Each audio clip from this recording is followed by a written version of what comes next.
So hello everyone, hope से जो आपकी एग्जाम्स की तैयारी है बहुत ही बढ़िया चल रही होगी। एंड हम लोग जो है कर रहे थे अपना म्यूचुअल फंड का चैप्टर। तो कल के लेक्चर में हमने क्या किया था, जितने भी मैक्सिमम क्वेश्चंस थे हम लोगों ने कंप्लीट कर लिए थे। मैक्सिमम वैरायटी ऑफ क्वेश्चन जो है हम लोग कर चुके हैं। एंड वही जो है अगर मैं बोलूँ मेन पार्ट था। लेकिन एक जो है आज कुछ और इंपॉर्टेंट कोर कॉन्सेप्ट जो है हम पढ़ने वाले हैं। एंड आज के लेक्चर में जो है हम इस चैप्टर को खत्म कर लेंगे, क्योंकि क्वेश्चन ज़्यादा नहीं है, कुछ कॉन्सेप्ट्स हैं उस पर एक एक क्वेश्चन, सब सारे ही कॉन्सेप्ट पे एक एक क्वेश्चन है। तो आपको ऐसी कोई टेंशन लेने की ज़रूरत नहीं है, ठीक है। पर एक चीज़ मैं ज़रूर बताना कि आपने जो है ये चैप्टर बढ़िया से पढ़ा एंड साथ साथ उसको रिवाइज भी किया या नहीं किया, एंड सारे कॉन्सेप्ट्स आपको समझ आए या नहीं आए, ठीक है जी। तो सबसे पहले हमने कल के लेक्चर में जो पढ़ा था, एक तो क्वेश्चंस किए थे, एक हमने रिक्वायर्ड रिटर्न का कॉन्सेप्ट पढ़ा था। रिक्वायर्ड रिटर्न क्या होता था कि ऐसा एक रिटर्न हमें निकालना पड़ेगा जो म्यूचुअल फंड को अर्न करना पड़ेगा, जिससे इन जो आपका इन्वेस्टर है वो इनडिफरेंट हो जाए, कि चाहे वो खुद से पैसा इन्वेस्ट करता तो भी उतना रिटर्न वो जो एक्सपेक्ट कर रहा था वहाँ मिल जाता। एंड यहाँ पे म्यूचुअल फंड को जो है थोड़ा सा ज़्यादा रिटर्न कमाना पड़ेगा, जिससे जो है वो बराबर हो पाए। लेकिन इसका फॉर्मूला क्या था, हमने कॉन्सेप्चुअली पढ़ा था, लेकिन इन जनरल क्वेश्चन सिंपल सा आता है, उसके अंदर डेटा दिया होगा, आपको पुट करना होगा। तो उसका फॉर्मूला क्या था, जो भी एग्जिस्टिंग रिटर्न होगा इन्वेस्टर का जो चाहता है वो डिवाइड करना 1 माइनस इनिशियल एक्सपेंस का परसेंटेज, एंड उसके अंदर क्या करना, प्लस कर देना आपका रिकरिंग एक्सपेंस का परसेंटेज, ठीक है। अब जो है सबसे ज़्यादा इंपॉर्टेंट एक कॉन्सेप्ट मैं पढ़ाने वाला हूँ। स्टूडेंट को जो है ये डिफिकल्ट लगता है, कई बार कंफ्यूज हो जाते हैं, कई बार याद करने की कोशिश करते हैं, याद नहीं करना, बिकॉज कोई फॉर्मूला नहीं है, कंप्लीटली लॉजिकल थिंग है। तो आपको जो है मेरे साथ साथ ये चीज़ समझनी है, ठीक है। पहले मैं समझाऊंगा, उसके बाद जो है हम लोग करेंगे हमेशा की तरह, ठीक है। तो हम पढ़ने वाले हैं क्या, डिविडेंड इक्वलाइजेशन। तो डिविडेंड इक्वलाइजेशन जो है एक कॉन्सेप्ट आता है आपका ये म्यूचुअल फंड के केस में। एंड ये कॉन्सेप्ट कौन सी स्कीम में लगता है, पहले आप ये समझ लो। देखो ये कौन से स्कीम में लगता है, जिसके अंदर ना डिविडेंड पे होता है। तो डिविडेंड किस में पे होता है, मैंने आपको बताया था, डिविडेंड पे आउट प्लान के अंदर पे होता है डिविडेंड की। डिविडेंड अगर कुछ अर्न करता है म्यूचुअल फंड तो वो आगे किसको बांट देता है, इन्वेस्टर्स को। तो पहली बात तो किस में आ रहा है, ये डिविडेंड पे आउट प्लान के अंदर। फिर मैंने आपको दो स्कीम्स पढ़ाई थी, एक थी ओपन एंडेड स्कीम एंड एक थी क्लोज एंडेड स्कीम। तो ये कॉन्सेप्ट लगता है सिर्फ ओपन एंडेड स्कीम में। सबसे पहले ये बताओ कि ओपन एंडेड स्कीम होता क्या था। ओपन एंडेड स्कीम में क्या होता था कि भाई कितने भी इन्वेस्टर आओ और कभी भी जाओ, कभी भी आओ और कभी भी जाओ। और होता क्या था कि मान लो मैंने 1 लाख यूनिट्स इशू करके पहले पैसे उठा लिए, आगे कोई इन्वेस्टर आना चाह रहा है तो मैं उससे वो भी ले लेता था, उसको मैं नए यूनिट्स इशू करके दे देता था। तो मेरे नंबर ऑफ यूनिट्स क्या होते थे, बढ़ जाते थे। लेकिन मान लो क्लोज एंडेड स्कीम में क्या होता था, उसके अंदर एक फिक्स टेन्योर होता था and fix number of units होते थे। होता क्या था कि 1 लाख यूनिट्स इशू हुए तो 1 लाख ही रहते थे, फिर वो फिक्स हो जाते थे 3 साल के लिए या 5 साल के लिए। फिर अगर किसी को बेचना है तो वो ट्रेडिंग करके उन्हें बेचना पड़ता था, कोई नया इन्वेस्टर ना आके जो है नए यूनिट्स नहीं लेके जा सकता था। तो अब जो है हम लोग इस कॉन्सेप्ट को समझेंगे एक एग्जाम्पल से। तो मान लो मैंने क्या किया, एक म्यूचुअल फंड स्टार्ट किया। तो हम मानते हैं कि एक कौन सा नया फंड आया कि शिवम म्यूचुअल फंड, ठीक है। शिवम म्यूचुअल फंड है एंड ये कौन सा प्लान है, ये मान लो डिविडेंड पे आउट प्लान है, डिविडेंड पे आउट प्लान। ये बात आपको समझ आती है, ठीक है जी। अब मान लो हुआ क्या कि यहाँ से ना हम लोग 1 अप्रैल से स्टार्ट करेंगे एंड 31 मई तक जाएंगे, ठीक है। यहाँ से देखो 1 अप्रैल को क्या हुआ, अब यार मैंने म्यूचुअल फंड चालू करा। अब मैंने म्यूचुअल फंड चालू करा है तो किसी से तो मुझे पैसे लेने पड़ेंगे। तो मैंने ढूंढा कि यार किसके पास पैसे हैं जो मेरे प्लान में इन्वेस्ट कर सकता है, जिससे मैं पैसे लेके आगे कहीं पे पैसा यूज़ कर सकता हूँ। ऐसे मुझे जो है अमीर अमीर लोग चाहिए कुछ। तो मैं किसके पास गया, मैं गया बीबी सर के पास। मैं किसके पास गया, बीबी सर के पास कि सर आप जो है, मैं नया म्यूचुअल फंड लेके आया हूँ, इसके अंदर आप थोड़ा पैसा इन्वेस्ट कर दो। और मैं किसके पास गया, मैं गया आकाश सर के पास, ठीक है। आकाश सर के पास गया और बीबी सर के पास गया कि आप जो है कुछ पैसा किस में इन्वेस्ट कर दो, मेरे म्यूचुअल फंड में। तो इन्होंने क्या किया, मैंने क्या किया, अभी 2 इन्वेस्टर रख रखे, मान के चलो मैंने 2 इन्वेस्टर लिए ये। अब इनको मैंने क्या बोला कि सर आप जो है 5,000 यूनिट खरीद लो। तो इन्होंने क्या किया, 5,000 यूनिट खरीद लिए मुझसे। मैंने बोला 10 रुपये की एन पे इशू करूँगा, तो एन क्या हो गई मेरी, ₹10। ये बात आपको क्लियर हुई। सेम आकाश सर को बोला कि आप भी कितना इन्वेस्ट कर दो, 5,000 at the rate of an ₹10। अब पहले मुझे एक ये बात बताओ कि अगर ये 2 ही इन्वेस्टर हैं तो अगर कुछ भी इनकम होगी म्यूचुअल फंड की, लेट सपोज आज ये 2 इन्वेस्टर हैं, कल को कोई डिविडेंड इनकम हुई 10,000 की, तो वो कितनी कितनी बांटनी पड़ेगी मुझे दोनों में, क्या मुझे बराबर बराबर बांटनी पड़ेगी, क्योंकि दोनों ने इक्वली इन्वेस्ट कर रखा है। यहाँ तक बात समझना, यहाँ तक हो गई 1 अप्रैल।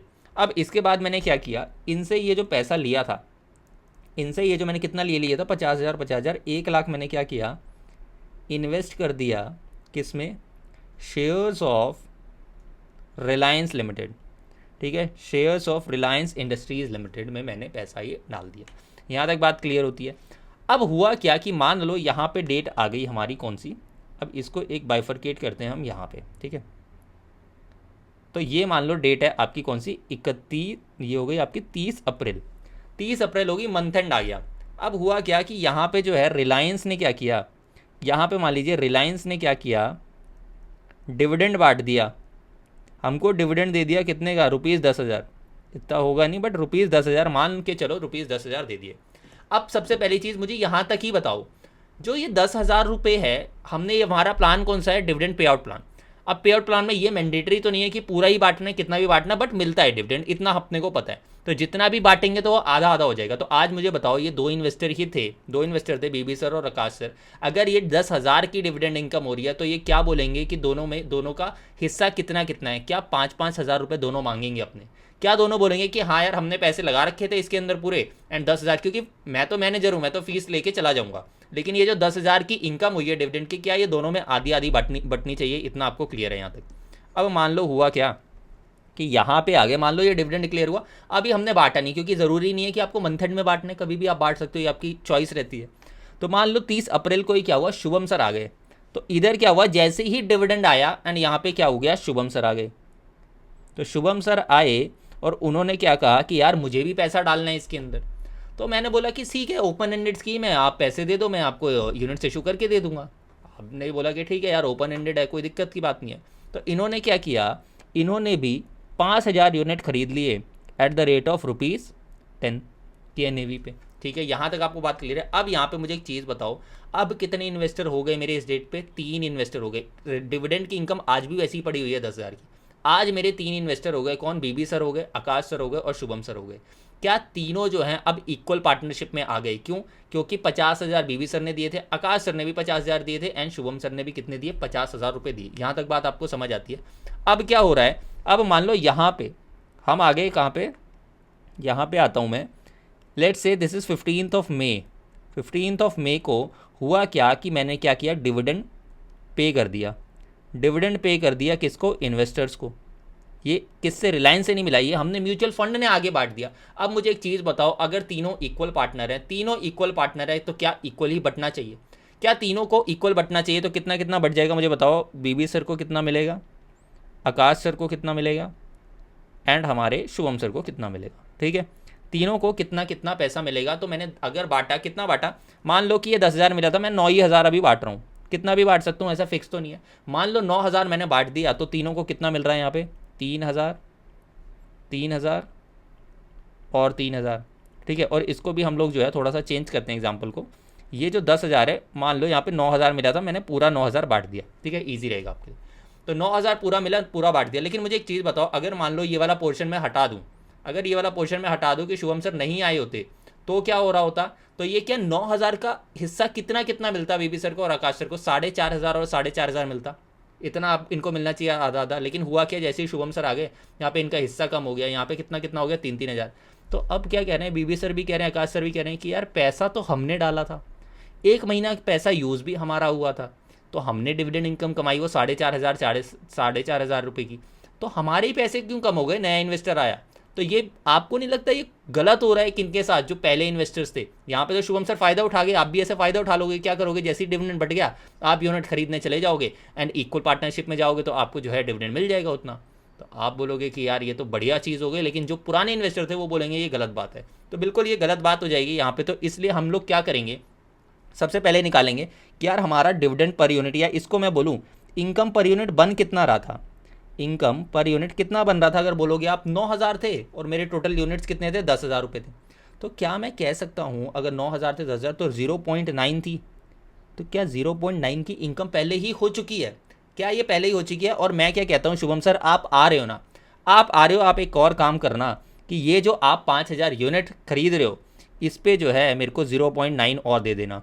क्यों दे देना, क्योंकि अगर मैंने कल को आपको इक्वली बांट दिया तो मेरी क्या साथ क्या दिक्कत हो जाएगी कि जो बाकियों का शेयर था वो चीज़ बढ़ जाएगी। तो आप क्या करो, आप ये आज ले आओ और कल मैं आपको वापस दे दूंगा डिविडेंड की फॉर्म में, कल मैं आपको वापस दे दूंगा, तो इनके जो हिस्से थे उस पर कोई फर्क नहीं पड़ेगा। अब मान लो यहाँ पे क्या होगा, जब शुभम सर ये दोनों पैसे देंगे, इसको डिविडेंड इक्वलाइजेशन बोलते हैं। क्या लॉजिकली ठीक है या नहीं है, कि वहाँ पे क्या हो रहा है कि ये जो डिविडेंड था 9,000 रुपये का, इनकी इनकम थी, तो क्या आपको नहीं लगता इनसे पैसे ले लेने चाहिए एंड फिर बांट देंगे तो कोई इंपैक्ट पड़ेगा नहीं, नील इंपैक्ट हो जाएगा। अब इसका इंपैक्ट देखो क्या हुआ, कि शुभम सर ने कितने दे दिए, 5,000 तो वो दे दिए, एंड यहाँ पे वो कितने दे देंगे, 4,500। तो उन्होंने क्या किया, 4,500 इस चीज़ के दे दिए एंड 50,000 इस चीज़ के दे दिए।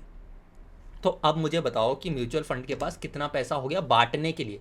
बांटने के लिए कितना हो गया, 9,000 वो मैंने पहले से ही रख रखा था, 4,500 मैंने उनसे भी ले लिया, तो मेरे पास कितना हो गया टोटल, 14,500। ठीक है, 14,500 नहीं तो अब म्यूचुअल फंड के पास कितना पैसा हो गया बांटने को। एक तो 9,000 उन्होंने पहले से रख रखा था एंड शुभम सर से भी हमने कितना ले लिया, 4,500 ले लिया। तो टोटल मेरे पास कितना हो गया आज पैसा, 13,500 रुपये हो गया, 13,500 रुपये हो गया। तो अब मैं इन्वेस्टर को कितना बांटूंगा, 13,500 रुपये बांटूंगा। तो अब मुझे बताओ तीनों को कितना कितना मिलेगा, तीनों को कितना कितना मिलेगा। क्या बीबी सर को आज भी 4,500 मिलेगा जो इन्होंने पहले कमाया था, आकाश सर को भी मिलेगा एंड इनको भी मिलेगा। शुभम सर का तो क्या हुआ, इनसे अभी पैसे लिए थे डिविडेंड की फॉर्म में, इनको वापस कर दिए, इनकी जो कैपिटल थी वो रिटर्न हो गई। जो बाकी इन्वेस्टर्स थे उन्होंने ही वो पैसे कमाए हुए थे, 4,500 और 4,500, तो वो किसको मिलने चाहिए थे, वो इन्हीं इन्वेस्टर को मिलने चाहिए थे। यही कॉन्सेप्ट होता है डिविडेंड इक्वलाइजेशन का। एक बार मैं दोबारा से आपको समझाता हूँ। हो क्या रहा है कि मान लो कोई इन्वेस्टर स्टार्टिंग में आता है और उसने क्या किया, कुछ पैसा कमा लिया, इनकम की फॉर्म में कमा लिया, बट हुआ क्या, अभी तक बटा नहीं था, और नया इन्वेस्टर आ गया, और अगर बाद में बांटेंगे तो वो इक्वली बढ़ जाएगा, तो इनका हिस्सा कम हो जाएगा ऑटोमेटिकली। इसलिए हम क्या करते हैं, इनका हिस्सा कम ना हो, तो जितना हिस्सा उनका बन रहा था उतना हिस्सा इनसे मंगवा लेते हैं, इनसे जो है इतने मंगवा लेते हैं। तो कैसे मंगवाएंगे, कैसे, तो जो भी मंथ एंड पे जितना इनका इनकम आ रही होगी, टोटल जितनी फंड के पास आज इनकम पड़ी है वही तो आगे बटेगी। तो जितनी इनकम पर यूनिट आ रही होगी तो उतनी इनकम हम क्या करते हैं, मंगवा लेते हैं आने वाले इन्वेस्टर से, उतनी इनकम क्या करते हैं, मंगवा लेते हैं आने वाले इन्वेस्टर से। तो क्या हो जाता है, फिर फायदा हो जाता है किसका, जो आपके नॉर्मल इन्वेस्टर से, कि उनका जो पैसा था आज भी उतना ही बना हुआ। तो मुझे एक चीज़ बताओ कि जब शुभम सर आएंगे तो हम इनसे क्या क्या लेंगे। एक तो हम लोग क्या लेते हैं, यहाँ पे अगर देखो परचेज़ प्राइस की अगर मैं बात करूँ, परचेज़ प्राइस की अगर मैं बात करूँ तो हम क्या क्या लेते हैं। एक तो आपका NAV लेते हैं, एक तो NAV लेंगे ही लेंगे, और मुझे क्या लेना पड़ेगा, ये डिविडेंड इक्वलाइजेशन के नाम पे भी कुछ पैसा लेना पड़ेगा। क्या करना पड़ेगा, ये डिविडेंड इक्वलाइजेशन के नाम पे भी कुछ पैसा लेना पड़ेगा। यहाँ तक आपको बात क्लियर होती है, ये ठीक। तो ये पैसा ले लेंगे एंड इनसे क्या करेंगे, पूरा मंगवा लेंगे। तो यहाँ पे 10.9 रुपये मंगवाए, 9 पैसे जो मंगवाए मैंने वो किस चीज़ के थे, वो डिविडेंड इक्वलाइजेशन के थे, जो आगे मैं बांट दूंगा डिविडेंड की फॉर्म में। और मैंने आपको एक चीज़ और बताई थी, ये इतना ही कॉन्सेप्ट है आपका डिविडेंड इक्वलाइजेशन का। अभी मैं एक और कॉन्सेप्ट बताऊंगा कि मान लो कोई एग्जिट कर रहा है तो क्या होता है। अब एक चीज़ सोचो कि एक चीज़ मैंने और बताई थी आपको कि जब इन्वेस्टर खरीदने जाता है तो कुछ जो म्यूचुअल फंड हाउसेज हैं वो क्या करते हैं, एंट्री लोड लगाते हैं। इंडिया में एप्लीकेबल नहीं है बट लगाते थे पहले, यह कॉन्सेप्ट था, बट अभी जो है अबॉलिश हो चुका है, बट क्वेश्चंस के अंदर रहेगा। तो मान लो अगर कोई म्यूचुअल फंड एंट्री लोड लगा रहा है तो वो किस पे लगाता था, मैंने बोला था कि 1% का हो सकता है, 2% का।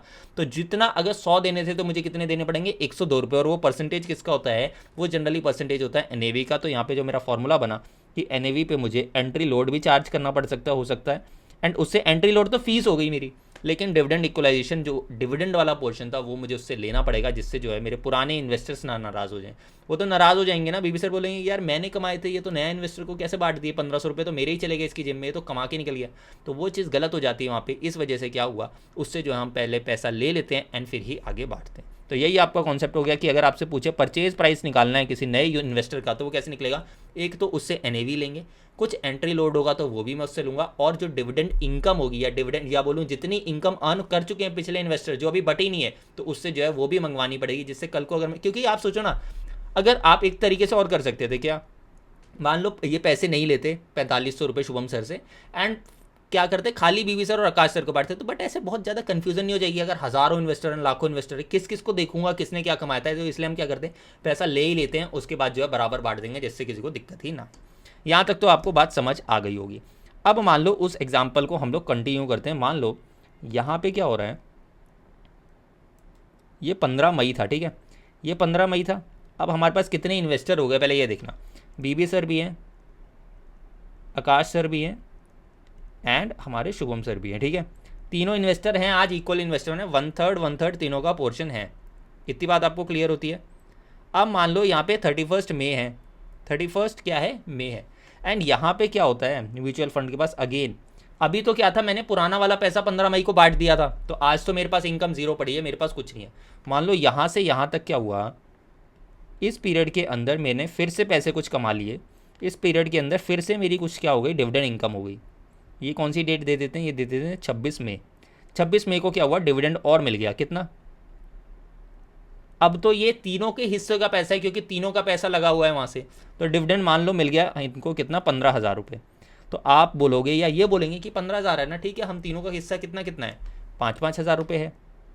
यही बोलोगे ना कि तीनों का हिस्सा जो है 5-5 हज़ार रुपये है डिविडेंड के अंदर। अब चाहे बांटो, आज बांटो चाहे कल बांटो, 5-5 हज़ार है। और अगर इससे आपको कॉन्सेप्ट समझा होगा तो आगे जो इन्वेस्टर आएगा तो उससे भी मैं ये 5,000 रुपये ले लूँगा पर यूनिट की फॉर्म में। पर यूनिट निकालने कितने नंबर ऑफ यूनिट से, तो ईजी रहता है। तो यहाँ से क्या है, ये पैसा तो मैं ले लेता, मान लो, लेकिन हुआ क्या, ये पैसा अभी पड़ा हुआ था म्यूचुअल फंड के पास। एंड यहाँ पे क्या होता है, आकाश सर को क्या करना है, एग्जिट करना है। मैंने बोला था ओपन एंडेड में कभी भी आओ और कभी भी जाओ। मान लो आकाश सर को क्या करना है, यहाँ से एग्जिट करना है। तो एग्जिट करना है तो वो क्या क्या पैसा लेके जाएंगे, क्या क्या पैसा वो लेके जाएंगे। एक तो अपनी एनएवी लेके जाएंगे, एनएवी जो भी आ रही होगी, क्या वो पैसा जो मेन पैसा है वो लेके जाएंगे। एंड मुझे एक चीज़ और बताना, क्या ये जो डिविडेंड का पैसा था आकाश सर का 5,000 रुपये आज नहीं बटा, क्या ये भी वो पैसे मांगेंगे? बोलेंगे नहीं कि यार मैंने कमाए थे 5,000 रुपये, मेरे ये भी दे दो। तो ये भी क्या हो गया कि ये वाला भी पोर्शन क्या बोला जाएगा कि ये डिविडेंड इक्वलाइजेशन है। एंड ये वाला जो 5,000 रुपये आया, अगर आपको पर यूनिट निकालना तो 1 रुपये आ जाएगा। एंड आकाश सर के पास 5,000 यूनिट थे तो 5,000 आएगा। तो आकाश सर क्या बोलेंगे कि ये वाला जो पैसा है 5,000, ये भी मेरे को दो। तो डिविडेंड इक्वलाइजेशन भी लेके जाएंगे। तो ये जो टोटल पैसा आ रहा होगा ये आकाश सर एग्जिट में लेके जाएंगे। तो अब आपको एक चीज़ समझ आई, जब इन्वेस्टर आता है तो भी उससे डिविडेंड इक्वलाइजेशन लिया जाता है तो वो प्लस हो जाता है, ठीक है। और जब वो जाएगा तो उसको पैसा दिया जाएगा तो भी वो प्लस हो जाता है। इसमें बिल्कुल भी कंफ्यूज नहीं होना। एक बार जो है इसको मैं और बताता हूँ आपको। मान लो अब ये तो परचेज प्राइस हो गया, ठीक है। एग्जिट प्राइस कितना हो जाएगा आपका? एग्जिट प्राइस में एक तो आकाश सर बोलेंगे कि देखो भाई एनएवी जो आ रही है वो तो मैं लेके जाऊंगा ही, एनएवी तो मेरे को लेके जानी है, प्लस मैंने आज तक जितना कमाया मुझे वो भी दो। तो आप मुझे ये बताओ ये चीज़ प्लस होनी चाहिए या माइनस होनी चाहिए? ये लेके जा रहे हैं या प्लस होनी चाहिए या माइनस होनी चाहिए? आप भी बोलोगे लॉजिकली कि हाँ यार एनएवी लेके जाना है, डिविडेंड इक्वलाइजेशन भी लेके जाना है तो प्लस ही होना चाहिए। ऐसे ही उसको एनएवी लेके आना है प्लस डिविडेंड इक्वलाइजेशन भी लेके आना है तो दोनों प्लस होने चाहिए। तो ये कॉन्सेप्ट हो जाएगा हमारा इसका। प्लस मैंने आपको एक चीज़ और बताई थी, जब अगर आप अर्ली एग्जिट कर लेते हो तो हो सकता है आपका एग्जिट लोड लगता है कि आपको अगर 100 रुपये मिलने थे तो आपको 99 ही दिए जाएंगे। डिस्करेज करते हैं कि जल्दी जो है आप एग्जिट ना लो। तो अगर मान लो वो जल्दी एग्जिट ले लेते तो क्या होता, कुछ जो पैसा है हो सकता है कट जाता है एज अ एग्जिट लोड की फॉर्म में। तो एग्जिट लोड जो होता है वो क्या हो जाता है, आपका माइनस होता है। एंड आपका नेट में जो आएगा वही आपका एग्जिट प्राइस हो जाएगा। यहाँ तक आपको बात समझ आती है? यही कॉन्सेप्ट था डिविडेंड इक्वलाइजेशन का। अब आ जाओ आप मेरे साथ साथ कहाँ पे, हमारी बुक के अंदर। देखो सबसे पहले तो यहाँ पे अगर आओ तो ओपन एंडेड डिविडेंड इक्वलाइजेशन हुआ कि देखो open ended funds continuously issue and repurchase units, खरीदते रहते हैं बेचते रहते हैं। मैंने आपको बताया जैसे शुभम सर ने एंट्री ली एंड आकाश सर ने एग्जिट ले ली, उसके अंदर कोई दिक्कत नहीं है। तो जब नए इन्वेस्टर होते हैं अगर वो मिड ईयर ज्वाइन करते हैं, they join a income pool that existed before them. तो जब वो बीच में आएंगे तो हो सकता है ऐसा इनकम पहले से पड़ा हुआ है जो दूसरों ने कमाया है। यही तो पर्पस था ना कि दूसरों का कमाया हुआ पैसा जो है खराब मत कर दो आप। तो to ensure fairness dividend equalization is charge on issue and paid on repurchase so that the income per unit remain same for the all existing holders, ठीक है। तो इसका पर्पस क्या हुआ कि अनफेयर डिविडेंड ना मिल जाए कि यार आपका हिस्सा ही नहीं था आप कैसे लेके जा रहे हो। तो अब मैं एक चीज़ और आपको लॉजिक बताता हूँ, यहाँ पे दोनों की ना चीज़ अलग हो जाएगी। आकाश सर को मिला और जो आपके बीबी सर को मिला वो तो क्या था, वो डिविडेंड था, वो डिविडेंड इनकम थी। लेकिन जो शुभम सर को मिल रहा है वो तो आपने क्या किया, उनसे अभी पैसे लिए थे अभी उनको वापस कर दिए, क्या उनकी कोई वो इनकम है? तो उसको हम लोग क्या बोलते हैं, वो रिटर्न ऑफ कैपिटल होता है। वेरेज इन लोगों के लिए क्या है, ये तो प्रॉपर कमाई थी, इनका पैसा लगा हुआ था 1 महीने के लिए तो उससे इनकम हुई थी तो उनके लिए कमाई है। इनके लिए क्या होती है, वो रिटर्न ऑफ कैपिटल होती है, ठीक है। तो it's adjust for income already earned before they invested, ठीक है। तो ये डिविडेंड इक्वलाइजेशन का कॉन्सेप्ट है। अब मुझे एक चीज़ बता दो, यहाँ पे परचेज प्राइस कैसे निकलता है? परचेज प्राइस कोई नया बंदा आएगा, इनकम पड़ी हुई है मेरे पास तो उतनी मुझे इनसे भी मंगवानी पड़ेगी कि कल को बांटूं तो कोई लड़ने ना आ जाए। तो क्या होगा, यहाँ पे एक तो एनएवी ले लूँगा मैं उनसे, एक तो मैंने क्या ले लेनी है, एनएवी ले लेनी है। फिर अगर कोई एंट्री लोड होगा तो वो भी मैं इसमें प्लस करूँगा। तो ये हो जाएगा purchase price before dividend equalization. And फिर मैं क्या करता हूँ, जितनी इनकम पड़ी होती थी उतना मैं इनसे भी मंगवाता था एंड कल को जो है इक्वली बांट दूंगा। तो प्लस डिविडेंड इक्वलाइजेशन भी करता था। वही जो इनकम पर यूनिट पड़ी हुई है ना मंथ एंड पे, वही जो है मैं इनसे मंगवा रहा हूँ। तो वही मेरा क्या हो जाएगा, परचेज प्राइस हो जाएगा। सिमिलर वेज पे जो आपका redemption price and repurchase price क्या होता है, जो भी ओपनिंग एनएवी होगी वो तो मैं उनको वो तो लेके ही जाएंगे, अपनी एनएवी तो लेके जाएंगे। माइनस एग्जिट लोड, अगर जल्दी एग्जिट करा तो मैं इनसे कुछ पैसा काट लूँगा, लेकिन ये बोलेंगे ठीक है पैसा काट लो बट जो मेरा इनकम आना है वो तो मैं लेके जाऊंगा ना। तो वो चीज़ क्या हो जाती है, प्लस हो जाती है। ये चीज़ बच्चे ज़रूर कंफ्यूज हो जाती है। मैं अगेन बताऊंगा ये जो है ये दोनों जगह प्लस ही होता है लॉजिकली, अगर आप सोचोगे एंड जो मैंने आपको बताया तो वो प्लस ही आएगा, ठीक है। तो कंफ्यूज बिल्कुल भी नहीं होना, रटना नहीं है इसको कि क्या हो रहा है। तो यहाँ तक आपको समझ आई चीज़। एंड उसके बाद अगर मैं एक चीज़ और बताऊँ कि एंट्री और एग्जिट लोड का कॉन्सेप्ट मैंने आपको बताया था। तो अगर किसी को परचेज करना है, मान लो डिविडेंड इक्वलाइजेशन का कॉन्सेप्ट नहीं है, नॉर्मल ग्रोथ स्कीम है, ग्रोथ स्कीम है, आपकी बोनस स्कीम है, कुछ भी स्कीम है, तो उस केस में डिविडेंड का तो चक्कर बैठेगा नहीं। तो सीधा आपका क्या हो जाएगा, NAV plus entry load. NAV plus entry load आपका क्या हो जाता है, परचेज प्राइस या public offer price. Front end load भी बोलते हैं इसको। एक चीज़ और, entry load front end load दोनों सेम चीज़ है, exit load back and load दोनों सेम चीज़ है। तो अगर परचेज करना होगा तो क्या हो जाएगा, जितना एनएवी था plus percentage of load. Exit करना होगा तो क्या हो जाएगा, NAV minus percentage of load. क्यों डिस्करेज करें, कम पैसा देंगे, ऐड मत कर देना गलती से एग्जिट लोड को। क्यों, कम पैसा देना इन्वेस्टर को, डिस्करेज करना तो माइनस होता है, ठीक है। बाकी यहाँ से जो है आप फिर फॉर्मूला से निकाल सकते हो परसेंटेज। इसके ऊपर जो है एक क्वेश्चन है हमारे पास, एक बार जो है उसको करते हैं एंड उसके बाद जो है हम लोग डिविडेंड इक्वलाइजेशन पे एक बढ़िया सा जो है क्वेश्चन करने वाले हैं। एक ही टाइप का क्वेश्चन होता है, एक मैं आपको होमवर्क दूंगा, एक मैं आपको प्रॉपरली कराऊंगा, तो वो बड़े ध्यान से देखना। तो डिविडेंड इक्वलाइजेशन का जो कॉन्सेप्ट है वो भी आपका बिल्कुल क्लियर हो जाएगा कि क्वेश्चन में क्या करना। कॉन्सेप्ट तो हमने समझ लिया। सेम अगर एक बार और मैं रिपीट करना चाहूँगा कि एंट्री लोड और एग्जिट लोड में कंफ्यूज मत होना, it is just a tax. क्या ये एक टैक्स है, जैसे आपको समझ आता है अगर कुछ खरीदने पे कोई परसेंटेज ऑफ टैक्स लगाया जाता है, तो मान लो अगर उसका नाम मैं एंट्री लोड दे दूँ, तो आप क्या ट्रीटमेंट करोगे कि जो भी अमाउंट होती है उस पर जो परसेंटेज ऑफ टैक्स होता है तो वो आप ऐड कर देते हो। तो सिमिलरली जो भी आपका एनएवी होगा उसकी परसेंटेज पे जो लगता है, क्या लगता है, वो एंट्री लोड लगता है। एंड अगर आप सोचो जब कोई अगर जा रहा है उस पर भी मैं टैक्स लगा दूँ तो मेरा क्या हो जाएगा, वो टैक्स माइनस करना पड़ेगा और नेट में जो अमाउंट है वो मिलेगा। जैसे एग्जिट के टाइम पे टीडीएस कटता है तो वैसे ही यहाँ पे क्या कट जाता है, एग्जिट लोड। तो टीडीएस नहीं है, it is just a tax. यहाँ पे जो है आपका पैसा ले लिया जाता है क्योंकि आपने जो है जल्दी एग्जिट ले लिया, ठीक है। अब आ जाओ मेरे साथ साथ आप इसके एक क्वेश्चन पे। देखो यहाँ पे अगर आप ध्यान से देखो, एक ही क्वेश्चन है ये एंट्री एग्जिट लोड पे। सिंपल सी चीज़ है, यहाँ पे इन्होंने पूछा हुआ है क्या, देखो, the unit price of equity linked scheme. The unit price of equity linked scheme क्या है, कोई particular type of mutual fund होगा, रुपीज़ कितना है 10 है, उसका आपको प्राइस बता रखा है, यूनिट प्राइस बता रखा है, या बोलो आप एनएवी बता रखी है। क्या होगी ये, एनएवी होगी। उसके बाद क्या पूछ रहा है, कह रहा था public offer price of the unit is 10.204। इसका क्या मतलब हुआ, जब कोई खरीदने जाएगा ना तो भले ही उसका जो प्राइस तो 10 रुपये था लेकिन उसको मिला कितने में, 10.204। तो डिफरेंस क्या है सर, वो डिफरेंस आपका एंट्री लोड है, इन्होंने टैक्स चार्ज कर रखा उतना। सिमिलर वे में बोल रहा है कि रिडम्पशन प्राइस कितना है, 9.8। यानी कि अगर कोई एग्जिट ले रहा है तो मिलने तो 10 रुपये चाहिए, तो ये दे कितने रहे, 9.8। तो क्यों 9.8 दे रहे होंगे, क्योंकि 20 पैसे क्या काट लिए होंगे इन्होंने एग्जिट लोड। उसी को क्या बोला जाता है, और front end load and back and load. Front end load and back and load. अब मुझे एक चीज़ बताओ कैसे निकलेगा, इसके अंदर परसेंटेज निकालनी है। तो देखो बहुत सिंपल सी चीज़ है, आपको भी ये समझ आ जाएगा। वैसे तो आप 0.204 करके निकाल सकते हो डायरेक्ट, बट अगर मैं आपको लॉजिकली बताऊँ तो देखो होगा क्या, यहाँ पे जब आप परचेज करने जाते हो तो आप क्या लेते हो, प्राइस लिख सकते हो। यहाँ पे प्राइस क्या था, प्राइस आप बोलोगे ₹10 था, प्लस आपको क्या करना था, एंट्री लोड लगाना था। एंट्री लोड लगाना था वो आपको पता नहीं है, तो कहने से 10 का n% होगा या x% होगा, कुछ भी आप अज्यूम कर सकते हो। यही एक पर्टिकुलर परसेंटेज पे लगाया होगा ना इन्होंने, ठीक है जी। तो ये कह सकते हो मैं 10n% था। यहाँ पे भी क्लियर आपको, क्या ये टोटल कितना आ रहा होगा, 10.204। सम टोटल में इतना ही आ रहा होगा ना। अब क्या आप n% कैलकुलेट कर सकते हो, बिल्कुल आप कर लोगे। कैसे करोगे, देखो 10.204 में माइनस करना, इसको आप ऐसे स्टेटमेंट की फॉर्म में लिख लेना तो सेम ही आएगा। प्राइस प्लस एंट्री लोड जो भी आप अज्यूम करोगे इक्वल टू 10.204। और जब आप इसको सॉल्व करोगे 10.204 माइनस 10 हो जाएगा एंड डिवाइडेड बाय 10 हो जाएगा, तो ये आपका 0.0204 आ जाएगा। यानी कि आप बोलो अगर इसको 2.04%, ठीक है, 2.0।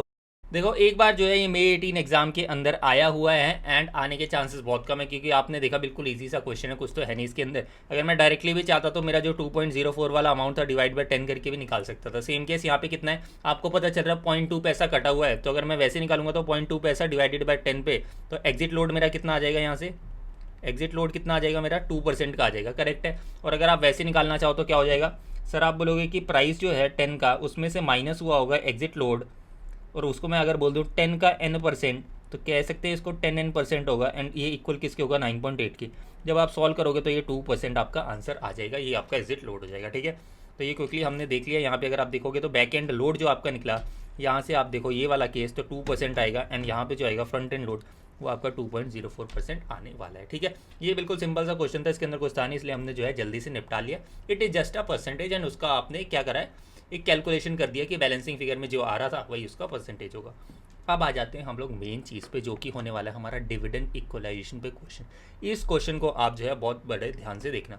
एक बार मैं अगेन रिपीट करूँ, क्या डिविडेंड इक्वलाइजेशन क्या था सर? एक ना इन्वेस्टर ने पैसा इन्वेस्ट कर रखा था कुछ म्यूचुअल फंड के अंदर, जो कि क्या करता था, डिविडेंड पे आउट प्लान था, यानी कि वो बांटता था अपना जो इनकम होता था। तो मान लो उसको कुछ इनकम हो गई, इस पे हक किसका था? उस पर्टिकुलर इन्वेस्टर का था। लेकिन यहाँ पे क्या हुआ, एक नया इन्वेस्टर आ गया, और आपको पता है डिविडेंड बढ़ता है, कुछ भी बढ़ता है सब इक्वली बढ़ता है जितना। में ऐसा तो नहीं होता कि इसको ज़्यादा दूंगा इसको कम दूंगा, ये आपको पता है। तो अगर मैंने इक्वली बांट दिया इससे बिना लिए हुए, तो क्या हो जाएगा, इनका नुकसान हो जाएगा। इसलिए जितना इन्होंने कमाया उससे भी हम लोग मंगवा लेते हैं, एंड बाद में क्या करते हैं, उसको बांट देते हैं। बाद में क्या करते हैं, उसको हम बांट देते हैं। तो आ जाओ आप मेरे साथ क्वेश्चन पे। देखो ये एक क्वेश्चन है आपका किस पे, डिविडेंड इक्वलाइजेशन पे। एंड इसको आप देखो ये आया कहाँ का है। सबसे पहले अगर आप देखोगे स्टडी मटेरियल में, उसके बाद आरटीपी 26, मई 22, अक्टूबर 24, एमटीपी 25, मार्च 22, अगस्त 18, क्योंकि एक ही टाइप का क्वेश्चन है। एंड सेम अगर मैं आपको दिखाऊंगा, एक और क्वेश्चन है, ये 2 बार एग्जाम के अंदर भी आया हुआ है, मई 25 एग्जाम के अंदर एंड जनवरी 21 एग्जाम के अंदर। तो बहुत ही ज़्यादा इंपॉर्टेंट क्वेश्चन है। सेम क्वेश्चन है दोनों, जो आपको ऊपर दिया हुआ है नीचे। तो अब नीचे वाला ट्राई करके आना घर से, ये आपके लिए होमवर्क रहेगा। ये आप ट्राई करके आना घर से, एंड एक बार मुझे बताना ये आपसे हुआ या नहीं हुआ। बाकी मैं आपको जो है ये वाला क्वेश्चन अभी कराने वाला हूँ, ठीक है। बहुत सिंपल सा क्वेश्चन है, समझते चलना मेरे साथ साथ। देखो पहली चीज़ तो मैंने आपको बताया ये किस में एप्लीकेबल होता है, ओपन एंडेड स्कीम में ये एप्लीकेबल होता है। क्यों ओपन एंडेड स्कीम में एप्लीकेबल होता है? क्योंकि उसके अंदर नंबर ऑफ यूनिट्स जो हैं बढ़ते जाते हैं, कभी भी आओ और कभी भी जाओ, कभी भी आओ और कभी भी जाओ। तभी तो दिक्कत क्रिएट होगी ना, जब कोई बीच में बंदा आ जाएगा। क्लोज एंडेड में तो आ ही नहीं सकता, वो तो आपस में ही ट्रेडिंग करके निकाल लेंगे। तो यहाँ पे देखो, on 1st of April an open ended mutual fund scheme of mutual fund had 400 lakh units outstanding with a net asset value of 19। मुझे इसका मतलब बताओ हुआ क्या। ये कह रहा है 400 लाख यूनिट थे स्टार्टिंग में, एंड उसकी एनएवी कितनी थी, 19। अगर मैं दोनों को मल्टीप्लाई कर दूं तो क्या मेरे उस टाइम के ओपनिंग नेट एसेट्स आ जाएंगे। मैं ऐसे ही तो नेट एसेट्स को ही डिवाइड करके निकालता था ना मेरा एनएवी। तो एनएवी दे रखी है और नंबर ऑफ यूनिट्स दे रखे हैं, तो मल्टीप्लाई करके मैं टोटल नेट एसेट निकाल सकता हूँ। ओपनिंग पहली चीज़ ये ध्यान रखना। उसके बाद क्या हो रहा है, at the end of April it issued 5 lakh unit at its opening NAV plus 2% load. यहाँ तक आपको समझ आ गया कि जब नया कोई इशू आएगा तो उसको कितने पे इशू करेंगे, एक तो जो ओपनिंग एनएवी होगी उससे वो लिया जाएगा, प्लस 2% का लोड लेंगे, एडजस्टेड फॉर डिविडेंड इक्वलाइजेशन। इसका क्या मतलब हुआ कि ये अगर अप्रैल एंड में आ रहे हैं तो अप्रैल के मंथ में जितनी इनकम हुई होगी उस पर हक किसका था, ये 300 लाख वालों का था जो स्टार्टिंग में थे। तो इनसे ये जो नए 6 लाख आ रहे हैं ना, इनसे भी हमें पैसे मंगवाने पड़ेंगे, जिससे कल को अगर मैं बांटूँ तो मुझसे जो है कोई लड़ने ना आए। तो इसका मतलब क्या हुआ, कुछ इनकम भी हुई होगी आपकी अप्रैल के अंदर, तभी तो आपको निकालना पड़ेगा ना कितना पैसा मैं मंगवाने वाला हूँ। तो इनकम कितनी दे रखी है आपको, ये 31.960 लैक्स, ठीक है। At the end of May, अब यहाँ पे क्या हुआ, at the end of May में 4 lakh units were repurchase of the opening at the opening NAV less 2% exit load. यहाँ पे क्या समझ आया कि मई में क्या हुआ, कुछ इन्वेस्टर कह रहे हैं भाई हमको जाना है, तो हमको जाना है तो हम क्या है, जल्दी जा रहे हो यार, तुम तो जल्दी जा रहे हो, तो मुझे क्या है तुमसे एग्जिट लोड भी लेना पड़ेगा। तो एक तो मैं तुम्हें एनएवी तो दे दूंगा देखो, पर मैं तुमसे 2% का जो है एग्जिट लोड चार्ज करने वाला हूँ, यानी कि माइनस करूंगा एडजस्टेड। लेकिन ये क्या बोलेंगे कि भाई तू एग्जिट लोड तो चार्ज कर ले, बट जितनी मेरी आज तक की इनकम है वो तो मैं लेके जाऊंगा ना, वो तो मैं लेके जाऊंगा। तो यहाँ पे क्या होगा, एडजस्टेड फॉर डिविडेंड इक्वलाइजेशन। इसका क्या मतलब हुआ, एक तो इनकम वो पड़ी होगी जो अप्रैल के अंदर थी, आज तक मैंने बांटी नहीं है, आज जो है मेरे पास पड़ी हुई है म्यूचुअल फंड के अंदर। मैंने कुछ पैसा और मंगवा लिया है जो नए यूनिट्स आए थे, और मैंने क्या किया, कुछ और कमाया होगा मे के अंदर। उसके बाद ये जा रहे हैं कितने, 4 लाख यूनिट होल्डर। तो मे की इनकम आएगी, ये भी हमें कंसिडर करनी पड़ेगी जब वो रिडम्पशन होगा। एंड जून में क्या हो रहा है, 60% of the available income was distributed. अब मुझे एक बात बताओ, जितना भी पैसा पड़ा होगा ना जून के इनकम जोड़ने के बाद, उसमें से 60% हमने क्या कर दिया, बांट दिया। अब जो है मैं इक्वल बांटूंगा ना तो भी दिक्कत नहीं आएगी। अभी देखना क्वेश्चन में कैसे नहीं आएगी। हो सकता है अभी पढ़ने में डिफिकल्ट लग रहा है सर, बट क्वेश्चन बहुत ईजी है। देखो यहाँ तक आपको बात समझ आ गई, और जून की भी इनकम दे रखी है। टोटल जितना जून में लास्ट में पड़ा होगा उसका जो है 60% हम लोग डिस्ट्रीब्यूट कर देंगे। बिल्कुल क्लियर है sir. And in respect of, और एक चीज़ और बोल दी इन्होंने, क्या, पोर्टफोलियो वैल्यू अप्रिसिएशन। एक चीज़ और मुझे बताओ, इनकम कमाना और पोर्टफोलियो का बढ़ना दोनों अलग चीज़ है। इनकम में तो यार डिविडेंड मैंने कमाया होगा या कुछ मैंने बेच के कैपिटल गेन कमाया होगा, लेकिन पोर्टफोलियो अप्रिशिएट भी तो मेरा हुआ होगा ना। आज मैंने देखा कि ओपनिंग नेट एसेट्स मेरे कुछ पड़े हुए थे, तो मैंने कैसे निकाल लिए, कितने नंबर ऑफ यूनिट्स थे, multiply by that NAV. And over the time 3 महीने जब बीत जाएंगे तो सेम रहेंगे क्या नेट एसेट्स, सेम तो नहीं रहेंगे, इनके प्राइसेस बढ़ जाएंगे। तो आपको सीधा बता दिए कितने से जो है वो प्राइसेस बढ़ चुके हैं। तो यहाँ पे जो है पोर्टफोलियो की वैल्यू अप्रिशिएट कितने से हो गई। ये मत करना कि आज इतनी वैल्यू है, ये कह रहे इतना था इतने से बढ़ गया है, अप्रिसिएशन दे रखा है। तो ये हम लोग जो है एनएवी की कैलकुलेशन में हमारे यूज़ आने वाला। ठीक है, क्वेश्चन आपको यहाँ तक समझ आता है। एक बार इसका भी जो है हम टाइमलाइन बनाएंगे, उसके बाद क्वेश्चन करेंगे। इसके अंदर पूछा क्या क्या गया, मैंने आपको बोला सबसे पहली चीज़ आपको ये निकालनी पड़ेगी कि एक तो डिविडेंड इक्वलाइजेशन कैसे निकलेगी, वो चीज़ देखनी पड़ेगी। एंड दूसरा लास्ट में बोला है कि आपको बांटना है, तो बांटने के लिए ये भी तो निकालना पड़ेगा ना कि पड़ा कितना है आपके पास। तो इन्होंने पहली चीज़ वही पूछी कि इनकम कितनी अवेलेबल है फॉर डिस्ट्रीब्यूशन, कितनी अवेलेबल है फॉर डिस्ट्रीब्यूशन। एंड दूसरी चीज़ क्या पूछ रहा है, इशू प्राइस क्या है, क्योंकि आपने जब नई यूनिट इशू करे तो उससे एक तो एनएवी मंगा ली, वो तो हमको पता है, एंट्री लोड भी आया होगा वो भी हमें पता है। एंड कुछ डिविडेंड इक्वलाइजेशन तो पूछ नहीं किस प्राइस पे जो आप उनको इशू करने वाले हो, फिर पूछ लेंगे कितने प्राइस पे आप रिडीम करने वाले हो, एंड लास्ट में आपके कितने नेट एसेट थे। नेट एसेट निकालने का तरीका एक मैंने आपको बीच में और बताया था, जब मैंने बोला था जब क्वेश्चन आएगा तो मैं समझाऊंगा, उस तरीके से इसके अंदर नेट एसेट्स लगेंगे, बट सोचना हम कितने ईजी तरीके से करेंगे। तो एक बार आप आ जाओ इस क्वेश्चन पे मेरे साथ साथ, तो आ जाओ आप मेरे साथ साथ यहाँ पे इस क्वेश्चन पे। वो तो समझ आ गया ना आपको, एंट्री लोड वाला कुछ था नहीं, उसके अंदर तो परसेंटेज ही निकालना था। बट ये वाला क्वेश्चन हम लोग लिख के करेंगे बढ़िया से, मेरे साथ साथ जो है करते चलना। ये आपको हो सकता है खुद से अभी डायरेक्टली ट्राई करोगे तो नहीं होगा, क्योंकि मैं इसको आपको बताने वाला। सबसे पहले देखो क्वेश्चन में हुआ क्या, यहाँ पे जब आप आओगे सबसे पहली डेट क्या थी, 1 अप्रैल। यहाँ तक आपको क्लियर है।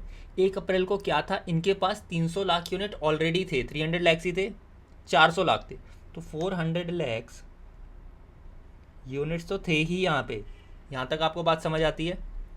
और इसकी एनएवी भी आपको बता रखी है, ₹19 की क्या है, एनएवी भी बता रखी है, इससे नेट एसेट्स निकल जाएंगे, इतनी बात आपको पता है। हुआ क्या कि यहाँ से यहाँ तक अगर मैं बोलूँ 30 अप्रैल तक, एक तो कुछ इनकी इनकम हो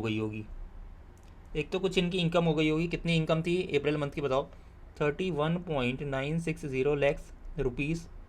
ये बात आपको क्लियर है। 30 अप्रैल को हमने क्या किया, कुछ नए यूनिट्स इशू कर दिए। कितने यूनिट्स हमने इशू करे थे एक बार देख के बताओ, 5 लाख यूनिट इशू करे। तो हमने क्या किया, यहाँ पे 5 लाख यूनिट्स इशू कर दिए।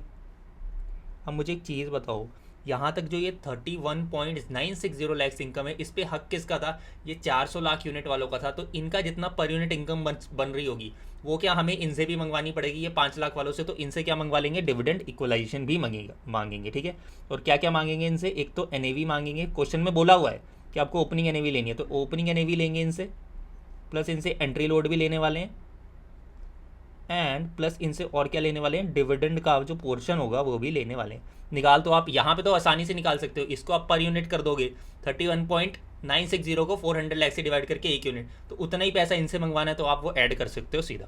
अब हुआ क्या, यहाँ पे आ गया आपका 31 मई के अंदर आपको फिर से यहाँ से यहाँ तक कुछ इनकम हो गई थी। कितनी इनकम हो गई थी, अब यहाँ पे एक चीज़ समझना, डिविडेंड इक्वलाइजेशन की बात ना, जितने यूनिट होल्डर होते हैं वहाँ तक सब बराबर हो जाते हैं।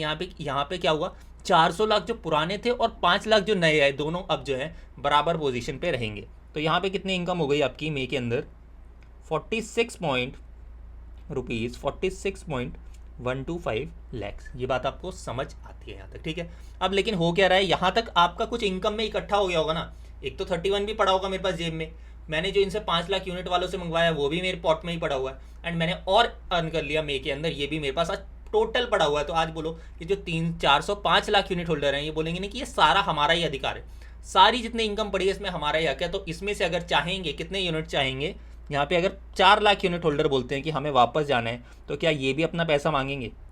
4 लाख यूनिट होल्डर जो हैं ये रीपरचेज हो जाएंगे, यानी कि ये वापस अपना पैसा ले जाएंगे और यूनिट्स हमारे कम हो जाएंगे। यानी कि 400 लाख यूनिट होल्डर थे, 5 और आए तो 405 हो गए, एंड 4 चले गए तो 401 लाख आपके पास बचेंगे। ठीक है, इसके अंदर ये क्या क्या लेके जाएंगे, एक तो ओपनिंग एनएवी अपनी लेके जाएंगे। हमने बोला था एग्जिट लोड काटो भाई इनसे, बहुत जल्दी जा रहे हैं, तो एग्जिट लोड काट लेंगे इनसे, और प्लस इनको जो इनकी इनकम थी आज तक की वो हमें देनी पड़ेगी, ये बात आपको क्लियर होती है। इसके बाद क्या हुआ होगा, अब जो है 401 लाख यूनिट होल्डर हैं, यहाँ से यहाँ तक कुछ और इनकम हुई होगी 58.470। तो आज आपकी जो पॉट है, मान लो ये पॉट था, इसके अंदर 31.960 लैक्स आया था, उसके बाद हमने 5 लाख से और मंगवा लिया कुछ, और 46 हमने और कमा लिया, इतना तो हमारे पास पड़ा था। लेकिन जैसे ये 4 लाख गए, ये अपना हिस्सा निकाल के ले गए, 4 लाख गए अपना हिस्सा निकाल के ले गए, तो कुछ बचा होगा। उसके बाद ये 58 और आया होगा, इसमें से जो बचेगा, ये जो टोटल बच गया, इसमें से हम जो है 60% डिस्ट्रीब्यूट कर देंगे किसको, जितने भी हमारे 401 लाख यूनिट होल्डर्स थे। तो यहाँ पे क्या कह रहा है, 60% हो गया आपका 30 जून को 60% हमने क्या कर दिया है, डिस्ट्रीब्यूट कर दिया है। ठीक है जी, आपको यहाँ तक बात समझ आती है। अब आ जाओ, अब मेरे साथ क्वेश्चन करना है कैसे। सबसे पहली चीज़ हम क्या बनाते हैं, इनकम अवेलेबल फॉर डिस्ट्रीब्यूशन, उससे हमारा डिविडेंड इक्वलाइजेशन भी निकल जाएगा दोनों केसेस का, एंड हमारा लास्ट में ये भी निकल जाएगा कि कितना इनकम हमने डिस्ट्रीब्यूट करा एंड कितना मेरा बचा है। तो सबसे पहली चीज़ आ जाओ मेरे साथ, आपको स्टेटमेंट बनानी पड़ेगी, क्या, इनकम अवेलेबल फॉर डिस्ट्रीब्यूशन। ठीक है जी, देखना हो क्या रहा है, ध्यान से समझते चलना है, एक एक चीज़ बिल्कुल भी रटना नहीं है, ध्यान से समझना हो क्या रहा है। एंड जब अगर एक बार दोबारा ना समझ आए तो एक बार दोबारा देखना, इसको दोबारा आपको समझ आएगा। ठीक है, देखो, तो यहाँ पे सबसे पहली चीज़ आप लिखना पर्टिकुलर्स। ठीक है, फिर उसके बाद लिखना आप यहाँ पे यूनिट्स, फिर यहाँ पे लिखना पर यूनिट, एंड यहाँ पे आप लिखना टोटल रुपी लैक्स। ठीक है जी, ये आप लिख सकते हो। अब देखो, यहाँ से आप एक टेबल की फॉर्म में बना लेना, ऐसे बड़ी टेबल जाएगी थोड़ी सी, ध्यान रखना, एंड ये आ जाएगा आपका ऐसे। ठीक है, ये बात आपको समझ आती है। अब देखो हो क्या रहा है, आप बोलोगे सर आपके पास तो बढ़िया तरीका है ये लाइन सीधी करने का, हमारे पास नहीं है। आपकी जैसी बने बना लेना, पेपर के अंदर ये मत करना कि सीधी लाइन बनानी है तो स्केल वगैरह में टाइम वेस्ट करो। ठीक है, तो आ जाओ, सबसे पहली चीज़ हुई क्या, अब सबसे पहली चीज़ हुई क्या, 400 लाख तो पड़े हुए थे, उसका तो मुझे कुछ करना नहीं है। सबसे पहली एक्टिविटी क्या हुई होगी, आप मुझे बताओ, पूरे सिनेरियो के अंदर हमने देखा तो सबसे पहले एक्टिविटी हुई थी कि हमने कुछ इनकम अर्न करी थी अप्रैल के लिए। तो यहाँ पे आप लिखोगे income for April, income for April month. तो मुझे सबसे पहले टोटल वाले कॉलम में लिख लेना कितनी मैंने टोटल इनकम करी थी, वो मुझे दे रखी है क्वेश्चन में 31.960, 31.960। ये बात आपको क्लियर है। अब मुझे बताओ यूनिट्स थे कितने ओपनिंग में, आप बोलोगे सर 400 लाख थे, क्या मुझे आप पर यूनिट नहीं बता सकते, बिल्कुल बोलोगे सर, इसको डिवाइड करके बता देंगे ना अभी, 31.960 डिवाइडेड बाय 400 लैक्स, तो दिस इज कमिंग एज 0.0799। ठीक है, 4 डेसिमल तक इस वाले क्वेश्चन की कैलकुलेशन ये रहेगी। ये बात आपको समझ आई। इसके बाद आपका क्या एक्टिविटी हुई थी, ये आप एक चीज़ ये समझो, आज अगर ये 400 लाख यूनिट होल्डर है, ये बोलेंगे आज तक भाई हमने 0.0799 कमाया था, तो कल को कोई नया आता है ना, तो उससे ये पैसा मंगवाओ, तो अभी जो है बराबर आपको बांटने को मिलेगा। यानी कि मुझे ये वाला जो इनकम का अमाउंट आ रहा है मंथ एंड में, यही मंगवाना पड़ेगा किससे, जो नए यूनिट होल्डर है। तो मैं बोलूँगा dividend equalization on issued units. अब सबसे पहली चीज़ तो मुझे ये बताओ कितने लाख यूनिट होल्डर से मैं पैसा मंगवाने वाला हूँ, जितने मैंने इशू करे होंगे। तो मैंने कितने इशू करे थे, मैंने 5 लाख यूनिट्स इशू करे थे, तो कहना ही सही है 5 लाख आ जाएगा यहाँ पे, कहना ही सही है 5 लाख आ जाएगा। इनसे मंगवाना कितना है, जितना इन्होंने कमाया था उतना मंगवा लोगे, तो 0.0799 मंगवा लोगे आप। इसको मल्टीप्लाई करो कितना आता है, तो आप बोलोगे सर ये आ रहा है 0.3995। इसका टोटल करना एक बार यहाँ पे, तो ये कितना आ रहा है देखो 31.960। फॉर्मेट मत रट लेना, बस ध्यान से समझना, 32.3595। यहाँ पे अगर आप देखोगे, अब आप मुझे एक चीज़ बताओ, जब आपने इनसे पैसा मंगवा लिया तो आज आपके पास यूनिट्स कितने हैं। आप बोलोगे सर 400 लाख थे, 5 लाख और आ गए। एक बार मुझे पर यूनिट निकाल के बताओ, क्या बराबर आ रहा है नहीं आ रहा, क्या बराबर आ रहा है नहीं आ रहा है, मेरे को बताओ एक बार। आप बोलोगे कि सर बिल्कुल आ रहा है, ये 0.0799 आ रहा है। ये क्यों आ रहा है, क्योंकि हमने उनसे मंगवा लिया। अगर मुझे एक बात बताओ, अगर उनसे हमने पैसा नहीं मंगवाया होता तो आज बराबर बांट देते, तो ऊपर वालों का इनकम कम हो जाती, वो लड़ने आ जाते हमसे। इस वजह से जो है हमने इनसे पैसा मंगवा लिया। एंड इसका ये मतलब क्या हुआ, ये वाला जो पॉइंट हुआ, यानी कि ये वाला जो नंबर हुआ, यही डिविडेंड इक्वलाइजेशन है जो हमने इशू पे मंगवाया। तो जब हम प्राइस निकालेंगे ना, इशू प्राइस, तो उसमें हमें ये जोड़ना पड़ेगा। अब आ जाओ, इसके बाद की एक्टिविटी हुई थी, इनकम हुई थी फॉर मे। इनकम फॉर मे कितनी है, मुझे ये बताओ। यही एक्टिविटी हुई थी, लाइन देख लेना अगर याद ना है। आप लोग हाँ ये इशू वाला काम हो गया, प्राइस हम निकाल लेंगे अलग से। और उसके बाद क्या पूछा हुआ है, बोला हुआ है इनकम हुई थी अप्रैल के अंदर कितनी, 46.125। तो आप लोग कि सर यहाँ पे इनकम और हो गई 46.125। अब एक बात बताओ मुझे, 46.125, एक बात बताओ मुझे, ये जो इनकम है इस पे अधिकार कितने। आज तो सब बराबर हो गए ना 405 वाले, तो ये 405 का ही अधिकार है, 405 की इनकम है, तो ये बोलेंगे कि भाई हम सबकी इनकम है ये, तो हमें जो है ये बराबर में बांट दो। तो ये पर यूनिट बताओ कितना आता है, तो आप बोलोगे कि सर 0.1139। ठीक है जी। अब यहाँ पे अब आपको क्या करना पड़ेगा, फिर से अगेन टोटल करना पड़ेगा। क्यों करना है, क्योंकि अब यहाँ पे कुछ लोग जाने वाले हैं। अगर कुछ लोग जाने वाले तो ये देखेंगे ना आज कितना मेरा बनता था, मैं लेके जाऊँगा। तो ये बोलेंगे कि भाई यूनिट तो देखो आज भी इतने ही है, टोटल आज जो इनकम हो गई सबकी, वो बोलेंगे पर यूनिट कितनी है 0799 और प्लस 0.1139। तो आप वो बोलेंगे कि देखो भाई आज तक हम 405 लाख यूनिट होल्डर ने पर यूनिट इतने पैसे कमाए हुए हैं, ये हमारे पास पड़े हुए हैं, ठीक है, ये कब पड़े हुए हैं, अगर यूनिट फंड बांटता है तो इतना हमें मिलना चाहिए, तो इतना मिलना चाहिए। तो ये कितना आ रहा है 3595 प्लस 46.125, तो आप बोलोगे कि सर 78.4845। अब मुझे बताओ क्या हो गया, रीपरचेज हो रहे हैं। मुझे एक चीज़ बताओ, अगर अब यहाँ तक यूनिट होल्डर 405 लाख थे, उन्होंने इतना कमाया था, इसमें से 5 जाना चाहते हैं, समझ लो आप थे इनके अंदर ये 405 में और इतनी आपने कमा ली थी। आप जब जाओगे तो बोलोगे नहीं कि मेरा ये पैसा तो दे दो भाई, आप बोलोगे कि मेरा ये पैसा दो, वरना तो मैं नुकसान पे चला जाऊंगा।